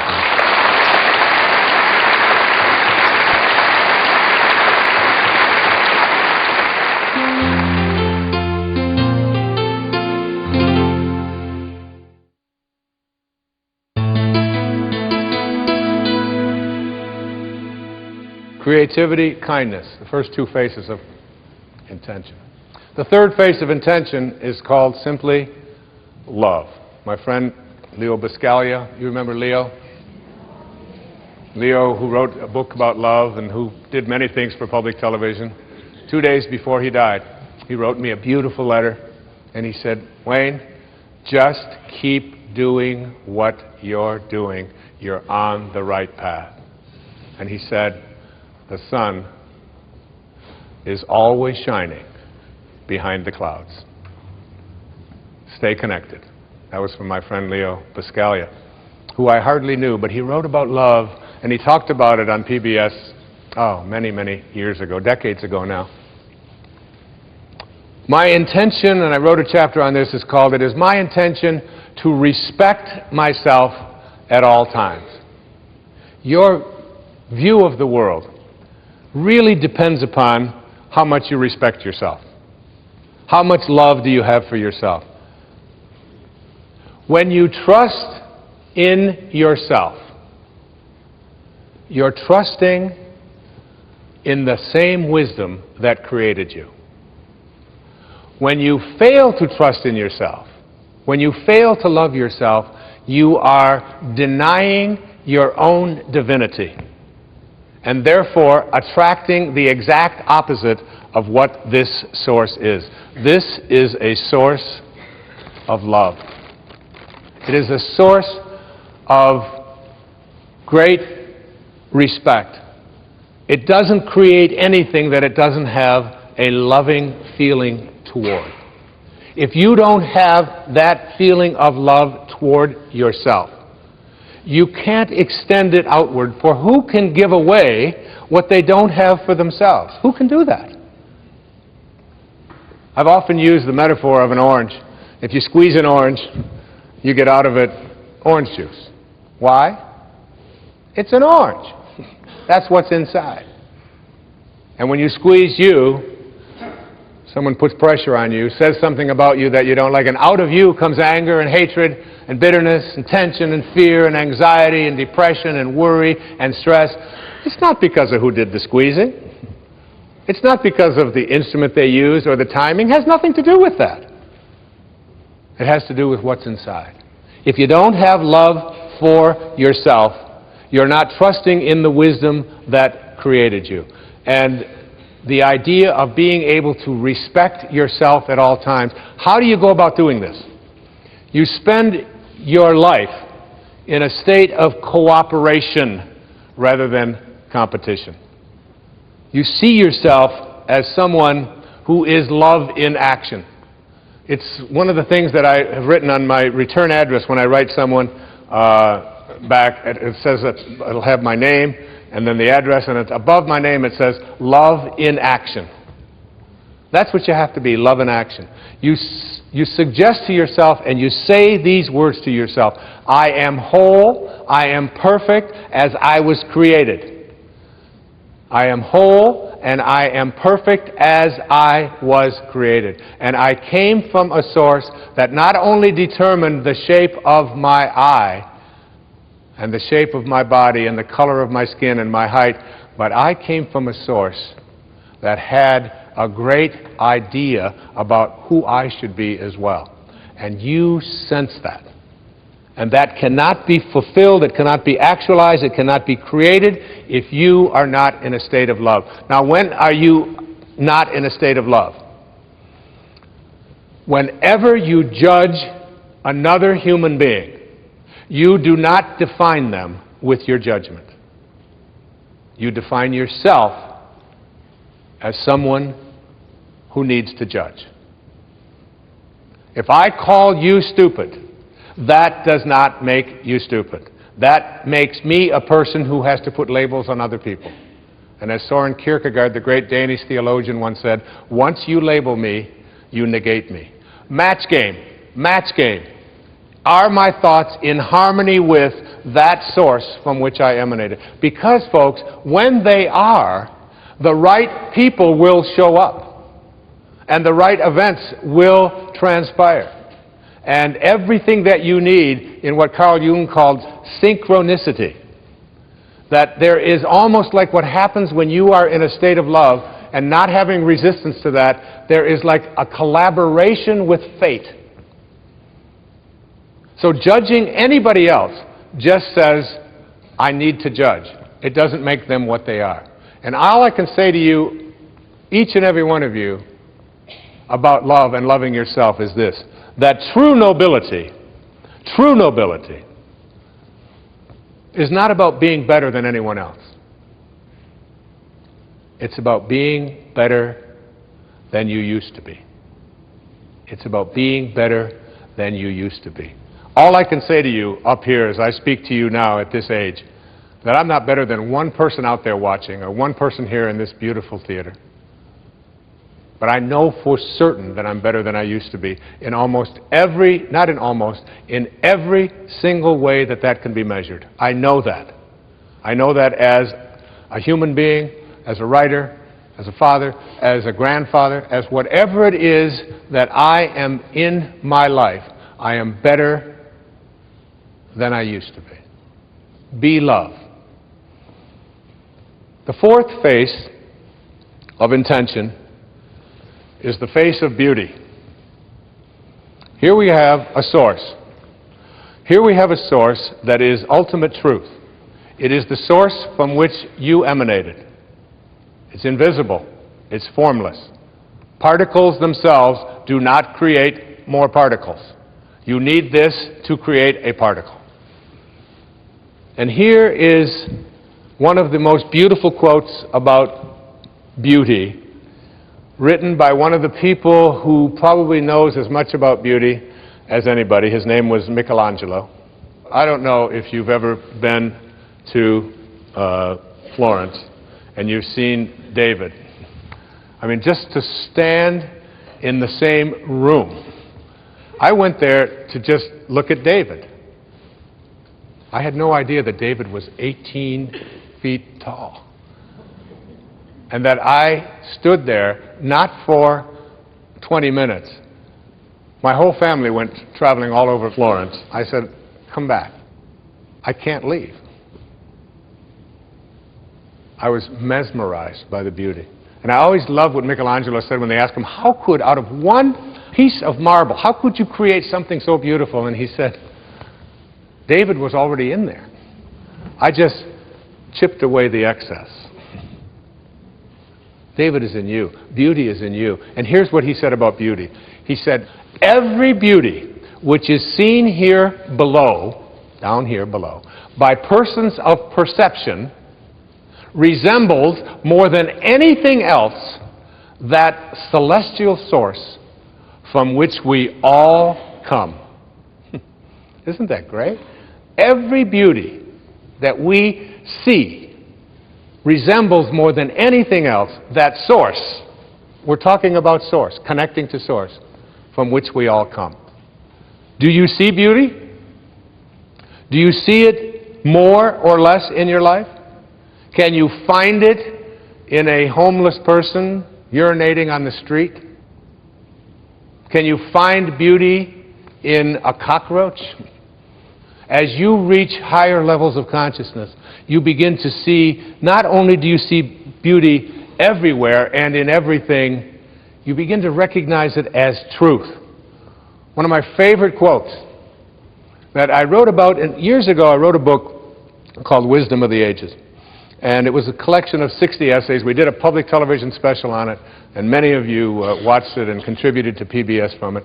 And there was a young man, a Victorian poet in England named John Keats. He died at the age of 24. He wrote thousands of poems, many, many essays, 24. And he said these words, and I wrote an essay about it, but I must confess to you, because I'm better than I used to be, I must confess to you that I didn't really understand this quote until I wrote The Power of Intention, until I put together this program here for you. I didn't really fully grasp it. I get it now. I get it. And it's the last line in a poem called Ode on a Grecian Urn. And the couplet goes like this: beauty is truth. See, this is truth. This is the source from which we all emanate. And we leave when we take on an ego. Beauty is truth. Truth, beauty. That is all you know on earth and all you need to know. From one of the greatest poets of his time. Your natural state is beauty, joy, tranquility. I want to experience beauty. And you know, the way to get beauty into your life is to say, I only attract it. And I take the path of least resistance. I take the path of least resistance. What's the path of least resistance? The path that says, I am as closely aligned with this energy as it's possible to be. You know, in 1978, I had a wonderful opportunity, one of the great opportunities of my life. I was invited by an organization called YPO, Young Presidents Organization, to come to Vienna in Austria. It was at the time when erroneous zones and pulling your own strings were topping all the charts, and they invited me to come over and lecture to all these presidents. I was 38 years old and very much in more of an ego mode than I have learned to become in my life. But I was honored to go over there. And I had read a book when I was in college, and I was teaching at a university, and I taught this book. It's called Man's Search for Meaning. And it was written by a man who was a survivor of the Holocaust. His name was Viktor Frankl. And Viktor Frankl decided that he had to survive the Holocaust because he had to tell the story. That was his purpose. We got to Vienna, and I found out that little Wayne Dyer, this little kid who lived in foster homes and worked for everything he ever had in his life, was on the same panel with Viktor Frankl. Man's Search for Meaning. I just sat there in awe. I remember what Rumi once said. He said, "Sell your cleverness and purchase bewilderment." Just be in a state of bewilderment. And I was just totally in awe to be sitting in the same room, let alone on the same panel, let alone discussing in front of these presidents with this man who had everything taken away from him. He was a psychiatrist who was taken off to the concentration camps in Nazi Germany. And he described how he survived. The Nazis gave him a bowl of soup, which was just hot water, with even sometimes bugs floating around in it. And there was a dead fish head for flavor in the soup. That was his meal for the day. And he described the beauty. Not the anger, because the anger, and he learned very early that anger and resentment and hatred are low energies that always weaken you. He learned to find beauty in a floating fish head. You've got to be able to find it everywhere. Beauty is truth. Truth, beauty. They are one. Find it in as many places as you can. The next face of intention is what I call the face of expansiveness. And the intention that I have for this is, it is my intention to express the genius that I am. I love that Buckminster Fuller once wrote, "Everyone is born a genius, but the process of living de-geniuses you." It does. This source is an expanding source. It's a forming power. You have to be a forming power. You have to be in a state of expansion, a state of seeing yourself in the same way that this universal source sees you. You are a genius. Einstein said that imagination is more important than knowledge. More important than knowledge. He also said something very powerful. He said, all I want to do is to learn to think like God thinks. All the rest is details. It's just details. How much time do you spend in your life on the details? This program is about learning to think, feel, and sound like your source, like source energy. So you have to pay attention within you to all of your inner thoughts that have any doubt in them. Hawkins talks about this in Power versus Force, that everyone that is labeled a genius has something called radical humility. They don't brag about it. They don't talk about how great they are. They just know that they came from a source and they came here to do something. And to me, I have people that show up in my life who think that because I can get up in front of an audience or because I can sit down and write, that this makes me a genius. And, folks, if my car doesn't start, I open up the hood and I'm looking for on, off. Hoping to find a switch in there. That's just, because otherwise I am completely challenged when it comes to fixing things. And I want it that way. I encourage that, all right? I don't want to be spending my energy fixing screen doors, and I've made that really clear. So I just manifest screen door repairers in my life. The way that you stay with this field of expansion is that you align with the spiritual energy that is really the genius from which you originated. You are a genius.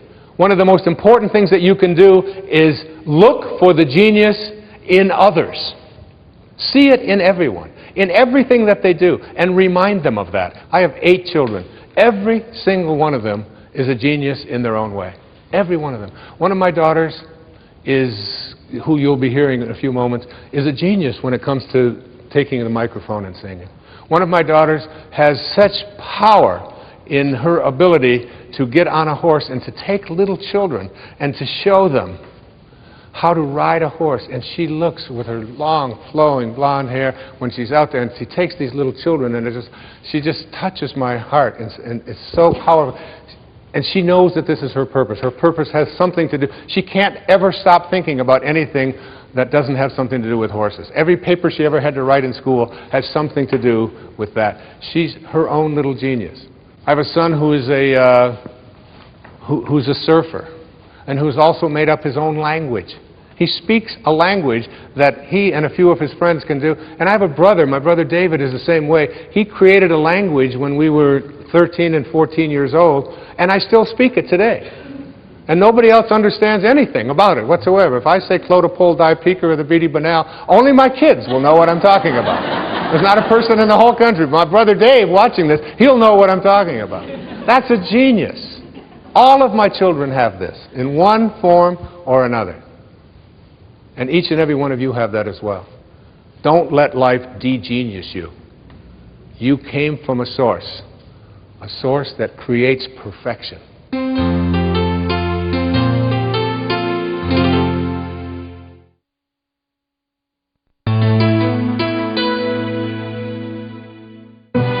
This program was made possible by contributions to your PBS station from viewers like you. Thank you.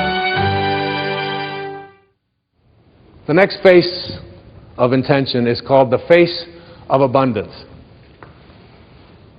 And the face of abundance, remember, I go back. This creative source reacts to your belief in shortages with a fulfillment of your belief. So if you believe and know and are certain that you can't attract abundance into your life, but I want to tell you tonight, you tuned in to somebody who knows about abundance. I have always been able to create abundance in my life. When I was a little kid, all the other kids in the places that I lived and so on, and even when we got back at home with my mom, pop bottles. You remember soda pop bottles? You could collect them, little knee-high bottles, and Pepsi-Cola bottles, and Coca-Cola bottles, and 2 cents if you took them back. I was a master at collecting pop bottles. I could manifest a pop bottle just like that. It was we used to have furnaces that had coal in them. And I would go along and I would empty people's ashes that they would set out. I'd just take it out to the alleys. I would go to the grocery store, and because my imagination was always working on abundance, I would carry groceries out for little old ladies. You know what I'm doing today? Right now? Collecting pop bottles. And taking out ashes. And taking out groceries for little old ladies. Just a bigger stage. See, if I came to this source and said, I don't have enough, this source doesn't know how to react to I don't have enough. This source is an endless supply. It's like the ocean. You can take a 10 million gallon tank to the ocean of abundance, and you can take it out every hour, or you can take a thimble once a year. And the ocean doesn't care. It makes no difference to the ocean, because everything returns to this source. Every time I walk, wherever I go, in fact, it happened to me this morning. I found a dime. A dime? That's like major. A dime. That's 10 pennies. That's 5 bottles. And whenever I bend over, and I notice that it gets a little further away, I bend over and I pick up this coin, and I always say, thank you, God, for this symbol of abundance that always flows into my life. Never once have I ever said, how come only a dime? I need $1,000. Why are you only giving me a dime? It reminds me of a wonderful story of a grandmother who was living in that consciousness, and she was walking along the beach, and she had her little grandson with her, and all of a sudden this huge wave came right out of the ocean, gobbled up, took the son, and he was gone, just disappeared. She got down on her knees, she prayed, oh my God, please send my grandson back. How could this be? This is the worst moment of my life. Please send my grandson back. And all of a sudden another wave came along and plop! There was her grandson, right there next to her feet. And she looked up and she said, he was wearing a hat.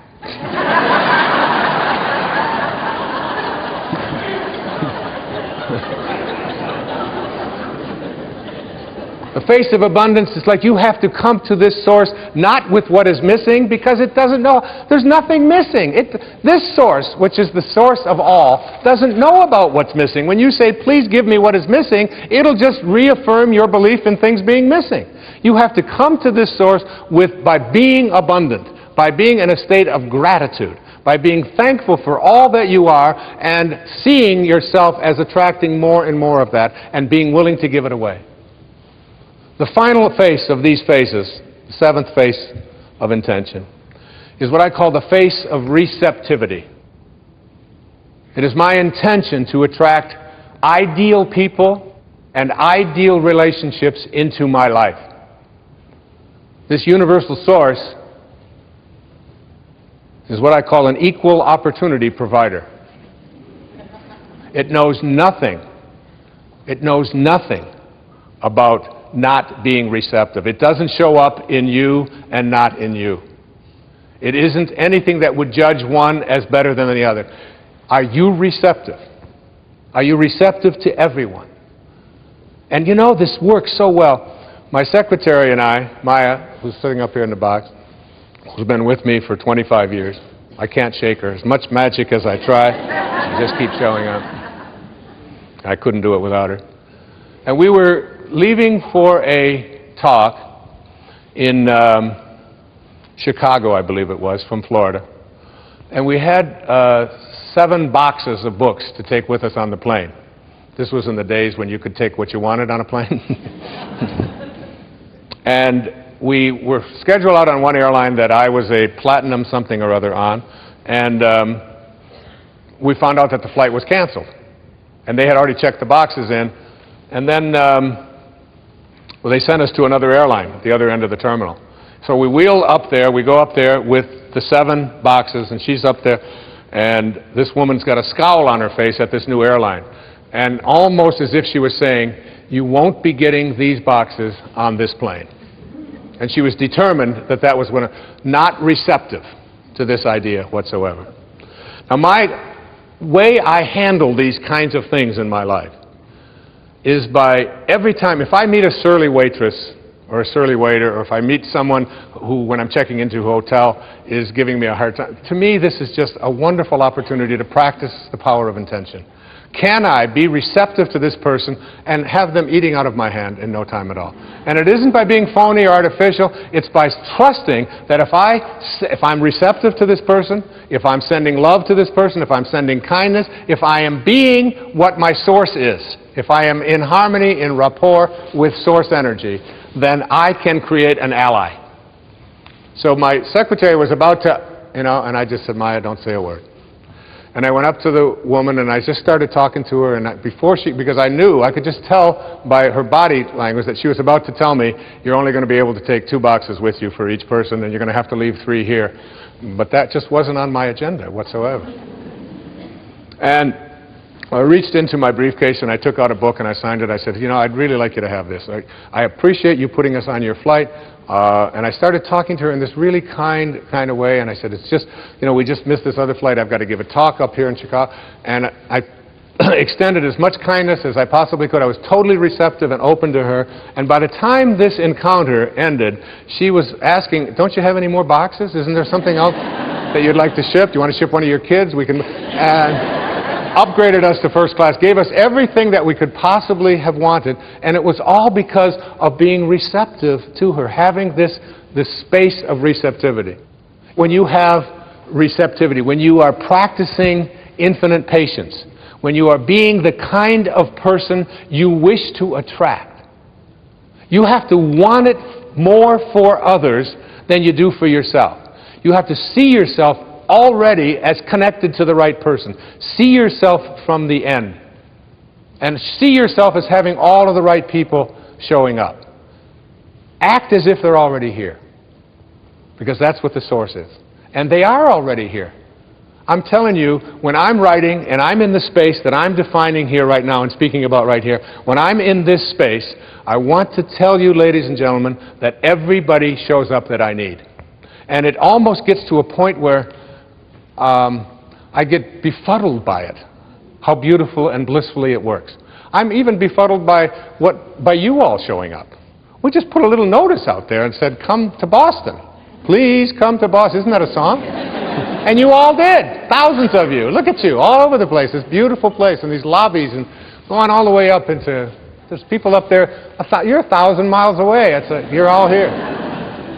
And when I'm writing, my eyes will glance on a book that's been on the bookshelf for 20 years and I haven't looked at, and I'll walk past it and it'll fall.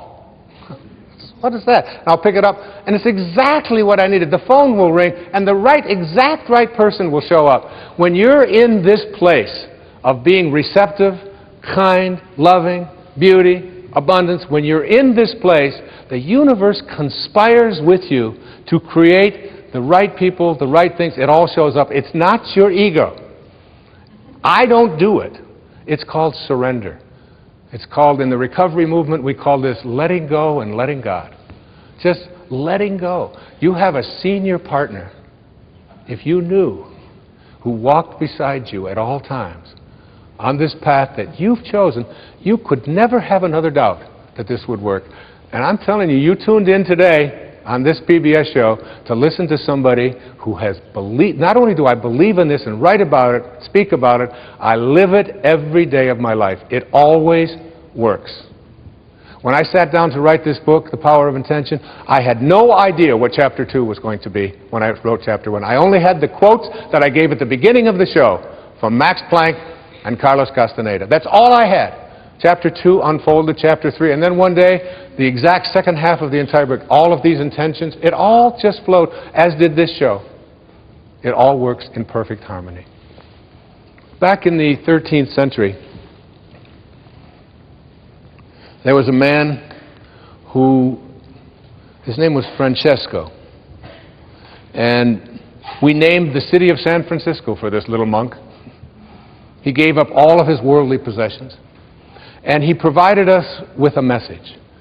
Remember earlier I said Einstein's observation that all of us, everybody else is concerned with details. All I want to do is learn to think like God. Do you see what he meant now? Can you see that?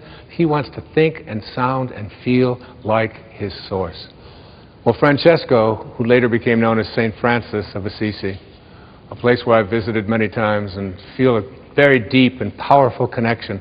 In fact, there was a powerful statue of Francesco next to me during the entire writing of The Power of Intention, and it was carved for me by the ancestors who lived in Assisi right there for me. One day I watched them do the carving for me and feel his presence. I'm telling you, I feel him right now, right here on this stage.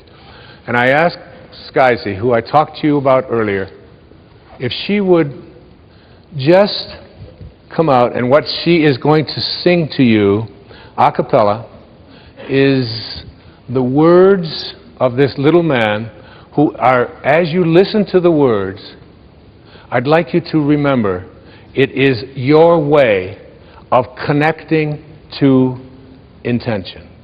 You can connect with these messages.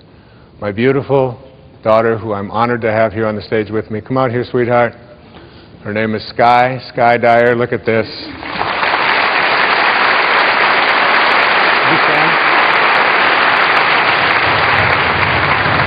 You're so beautiful.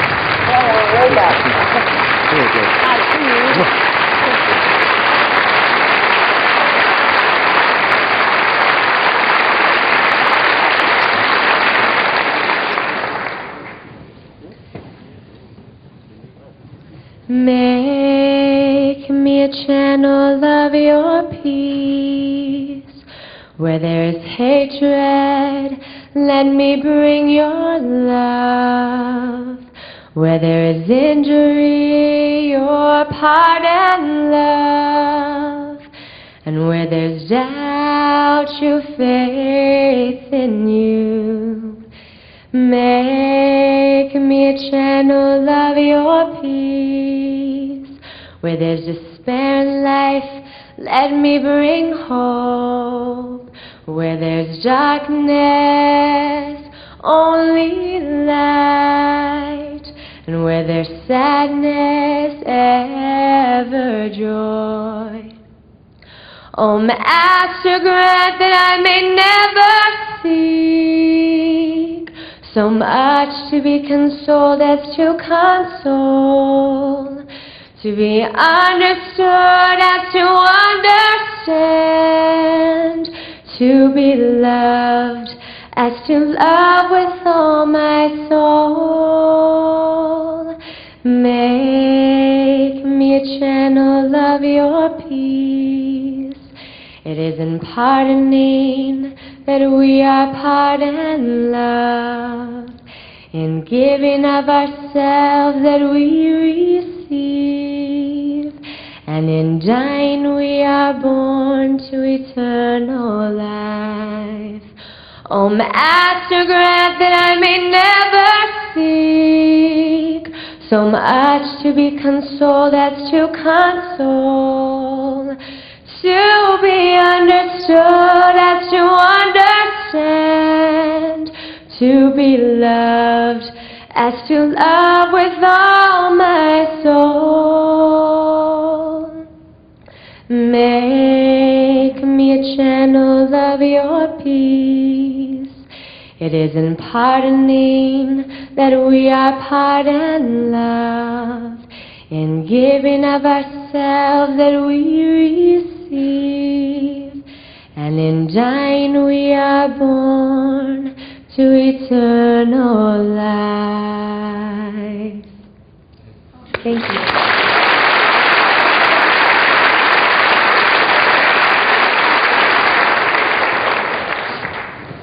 The words to that I'd like you to play over and over again. The words to that are very powerful words. Make me a channel of your peace. Where there is hatred, let me bring love.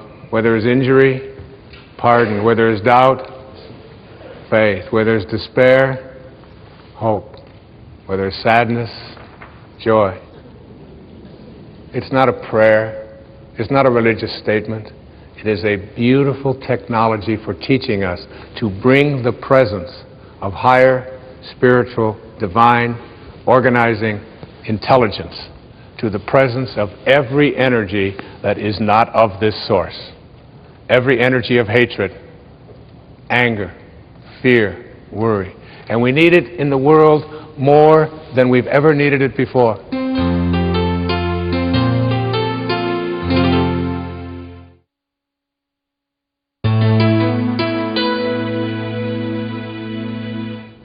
I'd like to suggest to you that when you learn to connect to intention, as I've been discussing here in this program, that something will happen as you go out into the world.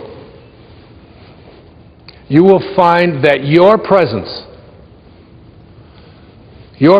will do things to other people, even without you being aware of it. When you are at this level, one of the things that happens is you begin to instill calmness. We convince others by our presence, said Walt Whitman. People will feel calmer when they're around you. You ever be in a group of people where you instantly know that when you're around them, it just feels good. You feel better about yourself just for having been in the room with them? That's what will happen. And there's also people who, when you're in the room with them, you want to run away because they bring very low energy. And people say to me, you know, other people are always bringing me down. I'm working with, if you knew what my family was like, if you lived with the people I live with, you wouldn't be saying these kind of things. And I say, low energy people can never bring you down. You have low energy because you hate people for hating you. You get angry at people for being angry at you. You judge people for judging you. You join others in their low energy. What did Sky just say? Make me a channel of your peace. Don't send me peace. Francesco didn't say, I need some peace. I'm short of peace. But this is only peace. It can only provide. Make me a channel of this. Allow me to be this. Your presence, when you connect to intention, to the field of intention, as I've been describing it here today, your presence makes other people feel energized. They want to do more. They want to write. They want to create their music. They want to make Mr. Holland's Opus. It's like, who doesn't love that movie? And it isn't because it was such a great movie, which I think it happens to be, but it was because every one of us has that in Rocky. How many people saw Rocky? Remember Rocky by Sylvester Stallone? And you walk out of there, and you might despise boxing, but you go, there's a Rocky in me. We all feel, you walk out of there, you just feel like, it's like your presence makes others feel connected and uplifted. Your presence makes other people feel purposeful. It inspires them to greatness. And there's also an impact that you have on the consciousness of all of humanity. In Power versus Force, again, Hawkins speaks about what happens to us. What happens to us when here we have in this room probably 1,000 or more people in this beautiful, majestic theater in Boston. Just by your being here, just by watching this program and taking on some of these ideas, you change the energy of the entire planet. Everything is connected to everything else. The Native Americans used to say, no tree has branches so foolish as to fight among themselves. We're all branches on a tree called humanity. What I'd like to do is just do a quick summary now of what I call the Dyer dozen. And this is the 12 points that I have been speaking about and talking about here in this entire program. There are 12 of them. I'm just going to spend a moment or two on each of them.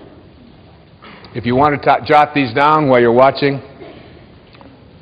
I would encourage you to keep track of these 12 ideas, the Dyer dozen, for connecting to intention. 1. Want more for others than you want for yourself. Want more for others.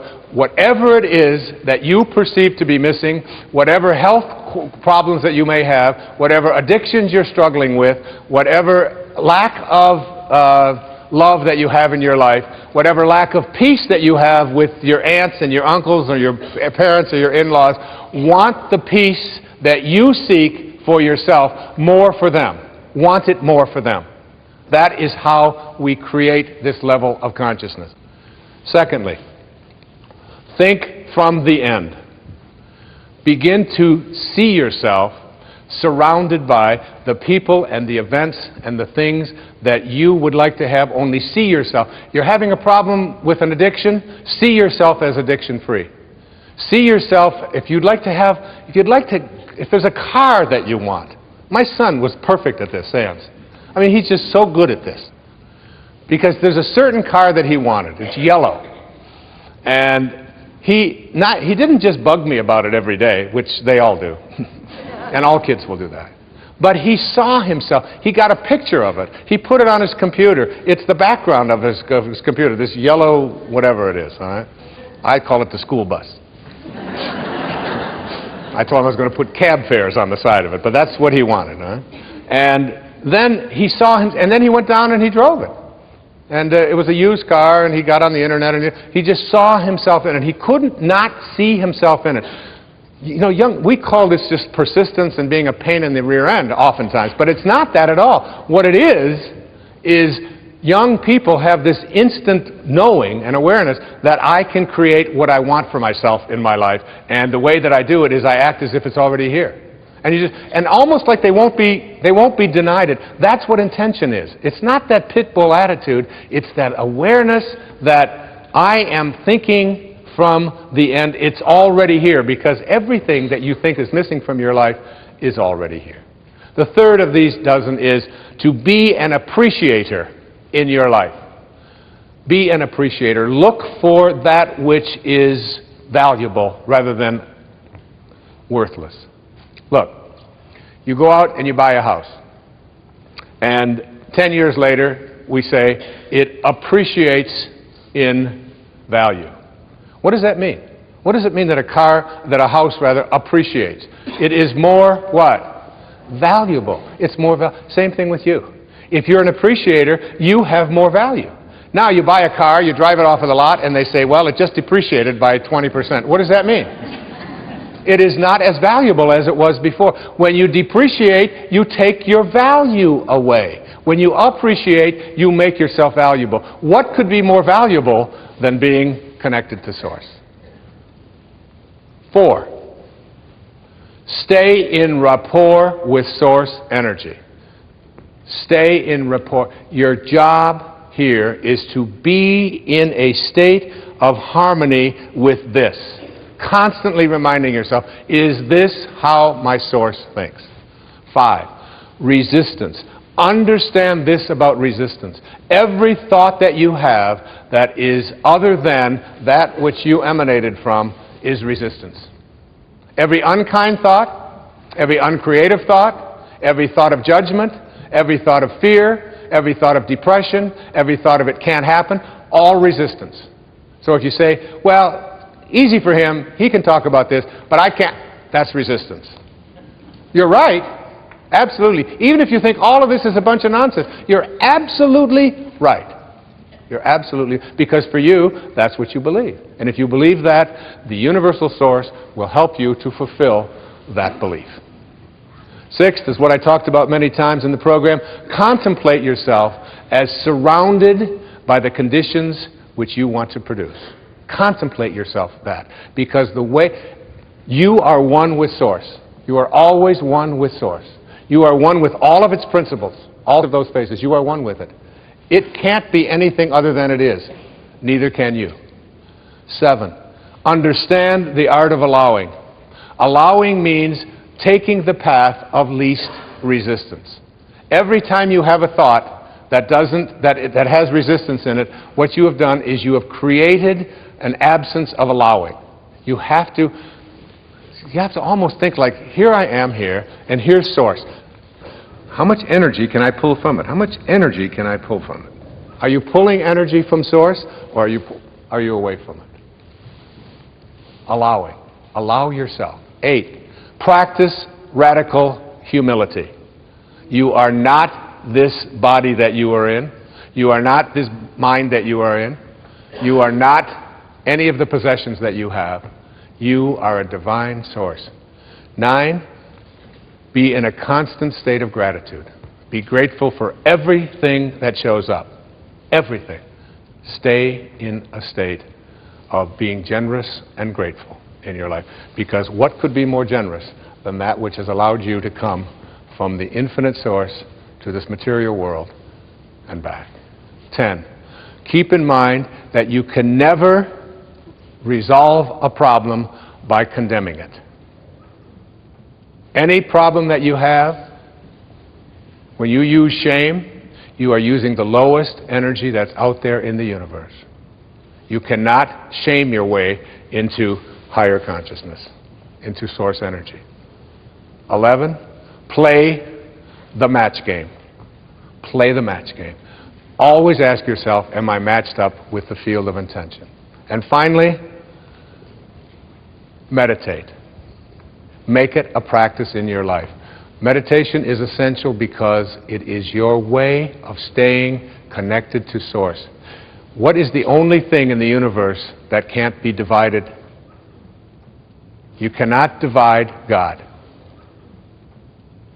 Everything else has an up, down, north, south, east, west, male, female, right, wrong, black, white, alive, dead. Everything comes in dichotomies except for silence. Silence, you cut it in half, what do you get? More silence. Cut it in half again, more silence. Cut Source in half, just more Source. You can't divide it. Meditation. Stay in the gap.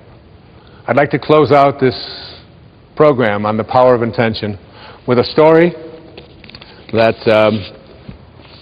was sent to me by my dear friend, Ellen. It's called Attitude. A 92-year-old, petite, well-poised, and proud lady who's fully dressed each morning by 8 o'clock, 92 years old, with her hair fashionably coiffed and makeup perfectly applied, even though she's legally blind and moved to a nursing home today. Her husband of 70 years recently passed away, making the move necessary. After many hours of waiting patiently in the lobby of this nursing home, she smiled sweetly when she told her room was now ready. As she maneuvered her walker to the elevator, I provided a visual description of her tiny room, including the eyelet sheets that had been hung on the window. "I love it," she stated, with the enthusiasm of an 8-year-old, having just been presented with a new puppy. "But Mrs. Jones, you haven't even seen the room yet. Just wait." "That doesn't have anything to do with it," she said. "Happiness is something you decide on ahead of time. Whether I like my room or not doesn't depend on how the furniture is arranged. It's how I arrange my mind." When you change the way you look at things, even if you're legally blind, the things you look at change. God bless you, and thank you.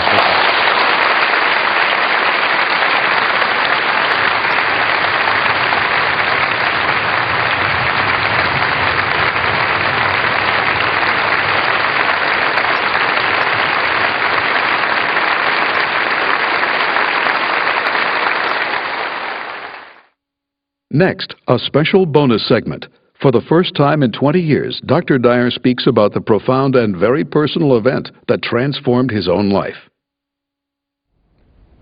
One of the most important ideas that I've ever encountered came from something I read in Castaneda's very last book called The Active Side of Infinity.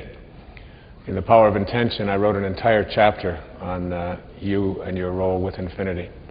What he said in here that made such a profound impact on me was that he said the problem with humanity, with what people in the Western world who are not living of the source, is that we are all in bodies that are going to die, but we act as if they're not. And I thought about that. I've contemplated that whole idea a long time. And he said, when you act as if you're in a body that is not going to die, you live on what he called the inactive side of infinity. And our objective here in connecting to intention is to move ourselves to the active side of infinity. The active side of infinity is the place where we recognize our infinite nature. And so we understand what Jesus meant when he spoke of you are in this world, but you're not of this world. And almost all of us believe that we are in this world and that we are of this world as well. And we can't get past that idea. So that to move and understand our infinite nature is one of the more complicated and difficult things to do, but once you get it, you get it. I remember when I was living out in Mount Clemens, Michigan, at the home of a beautiful lady who took in children who were in the same kinds of conditions that I was in and that my mom was in. I was born in 1940. My mother had 3 boys under the age of 4. I was the youngest. And my father, when I was about 1.5 or 2, just left. And my mother divorced him, but he never, he had 3 boys, and he never made a phone call, ever, in his entire life. Never made any attempt to contact or pay any support. And I used to always wonder about how could someone, and my mother was one of these really beautiful, divine souls. I mean, everybody, when I was going, she got us back together when I was 9 years old in 1949. And all of my friends always wanted to come to our house because our house was the place where there was no judgment, it was fun, we always had a good time, there was always something to eat for everybody. And particularly, it was a happy, exciting, beautiful place. And I always wondered about how could a man leave a woman with 3 boys under the age of 4 when he was perfectly capable of staying and working. There was a war going on at that time and so on. And he spent quite a few years of his life in prison. And and I had this gnawing internal kind of desire to meet this man and to find him, and I used to dream about him. I was filled with anger about him and so on. And the turning point in my life came when I shifted my perceptions about my father. My father, all I knew was his name. His name was Melvin Lyle Dyer. I knew he was born in 1914. I used to go to sleep at night and dream about meeting him. I used to wake up filled with anger, sweating sometimes. I would have these dreams where I would fight with him in my sleep. And I'd wake up just soaking wet, filled with anger. And in all of those years, up until I was 34 years old, in 1974, I dreamt about him almost every single night. And I always would ask my mother to see if she could tell me something about him. Where was he? What she never wanted to, she's just filled with rage towards this man. So I got a note in 1974 or 73 informing me that my father, this was from a cousin that I didn't know I had. Her name was Dorothy Phillips. And she told me that my father had died 10 years before, 1964, at the age of 49, of cirrhosis of the liver. And that he was buried in Biloxi, Mississippi. And that he died in New Orleans. And that's all the information that she had. Well, my 2 brothers never wanted to hear a word about my father. I think partly because they remembered him. They were a year and 2 years older than me, and they didn't want any part of it. I had this sort of very innate kind of powerful inquisitiveness about who was this person. And more than anything, I wanted to know how could he do it? And did he acknowledge that he had 3 sons? Actually, I just wanted to know if he acknowledged that he had a son named Wayne. And I was teaching at that time. I was a professor at St. John's University in New York. I was teaching counseling psychology. And that was the time of a lot of the things that Lyndon Johnson had put into effect called the Great Society, and they were integrating some of the southern schools and so on. And I was given a job with the federal government, a temporary job, to just a part-time thing to go along with my professorship. I was to fly down to a place in Mississippi called the Mississippi State College for Women in Columbus, Mississippi. And I thought to myself, I had just found out recently, I don't even know exactly how far back it had been, but I had found out that my father had died. And I looked on a map and I saw that Columbus was only 200 miles from Biloxi, and I knew that my father's body had been shipped as an indigent from New Orleans to Biloxi. So I got down to Columbus, and I sat in on classes, and I wrote up my report on the civil rights laws and whether they were being honored and so on. And then I rented a car, and it was a Friday afternoon. And the car that I rented was a 1974 Dodge Coronet. It was blue. And in those days, they only had the lap belts. They didn't have the shoulder belts, the shoulder harness. So this car, as weird as this all sounds, and my life at that time was really shaky. I was drinking. I wasn't in a good kind of relationship I wanted to be in. My writing wasn't, I just couldn't seem to put it all together. I was overweight. I had very little discipline. And I was very much ego involved in my life. And, but I always knew I had a different kind of a destiny, and I just couldn't seem to get, and this stuff with my father was always there, this internal kind of rage. And so I went, I got in this car, and the car was at a Avis rent-a-car place, and nobody had ever rented the car before. Nobody had ever driven the car before. It had 0 miles on the odometer, like 0.6 or something. It had been trucked in that day to be rented by me. So I rented this car. I got in, and I went to put on the seat belt, and I put the left belt on, and then I reached under to get the right belt, and there was no right-hand belt. Now, I was a fanatic about wearing seat belts and so on. So I got out of the car, and I wanted to find this belt. And I took the seat out, and I put it on the ground. And there, taped to the floorboard of the car, was a plastic, wrapped in plastic, was the buckle. And there was a rubber band around it, and the whole thing with masking tape was taped to the floorboard of the car, I guess to protect it from cutting the upholstery or whatever.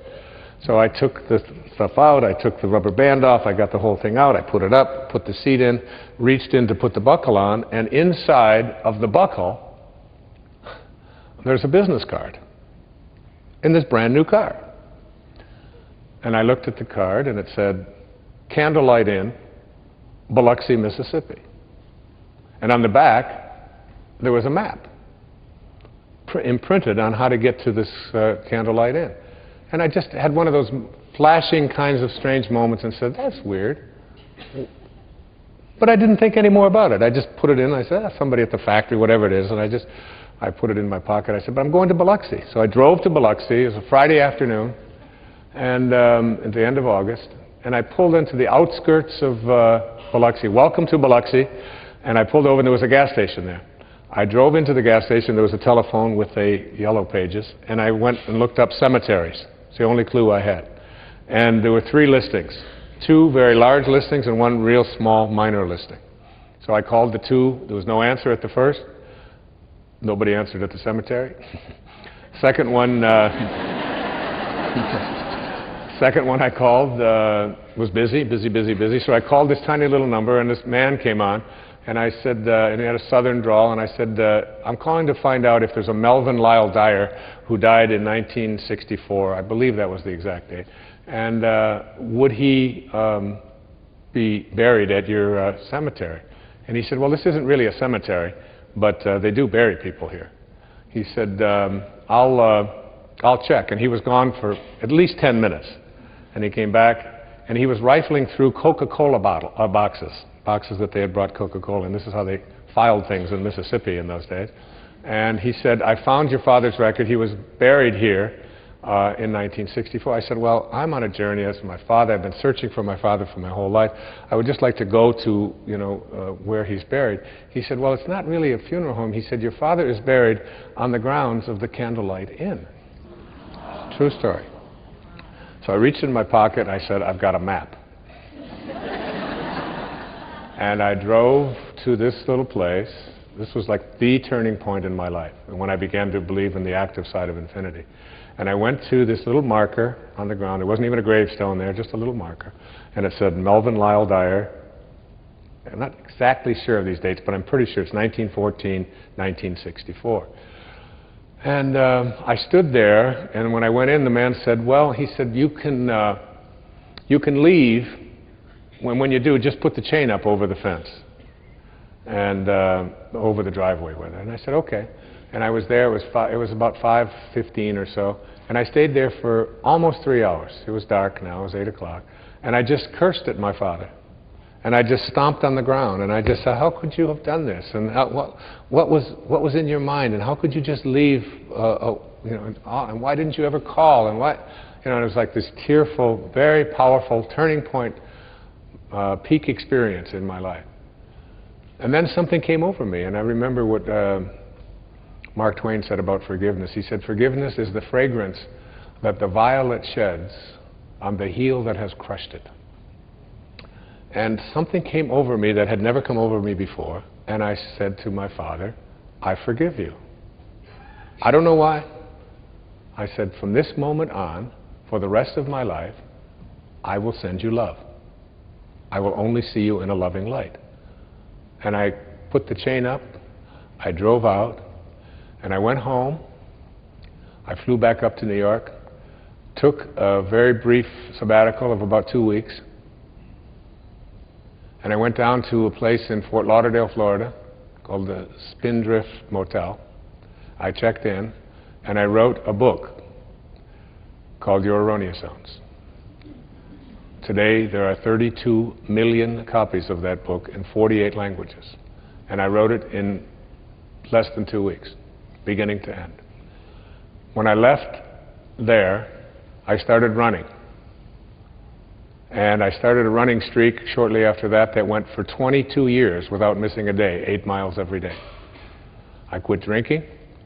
I entered into a different kind of a relationship in my life. The children that I had been wanting to began to show up in my life. I changed my diet around. I stopped eating toxic foods and behaving in toxic ways. And everything that I have been able to create and accomplish in my life came about because of some mysterious way that a business card got put into a car that had never been driven and ended up in my shirt when I was going to the place where I was trying to find my father. I could never begin to explain all of that. It is all so mystically mysterious. But that act literally changed my life and turned my life around. And I can remember as a young boy living at 231 Town Hall Road at Mrs. Scarf's house. And she came out one afternoon and she handed my brother Dave a banana and she handed myself a banana, and we were sitting on the back porch, and she said, with tears strolling down her face, "Mr. Scarf died this morning." And I, in my innocence, I was maybe 6 or 7, I said, "When will he be back?" And she said, "Never." And I remember peeling that banana and going up onto the bunk and lying there and trying to contemplate never. I don't know if you've ever done that, but going to sleep and dying for 1,000,000 years is not a big deal. But never, never, and that was when I began to see my infinite nature and began to live on that active side of infinity. Today, with what happened with my father, that act of forgiveness was the most important and powerful tool that really propelled me into the purpose that I'm here for and allowed me to intend this program and the book that I have written and all of the other things that have been accomplishments in my life, including my children, including everything that I hold to be dear, including my health, including my ability to speak without notes, including my voice. All of it came about because of that act of forgiveness and living my life from that moment on the active side of infinity. I no longer live in a body that I believe is not going to die. I know it will, but I also know that it's not me. I am totally, completely at peace with that I am not this body. I am an infinite being disguised as the man who's speaking to you now. God bless you. Thank you.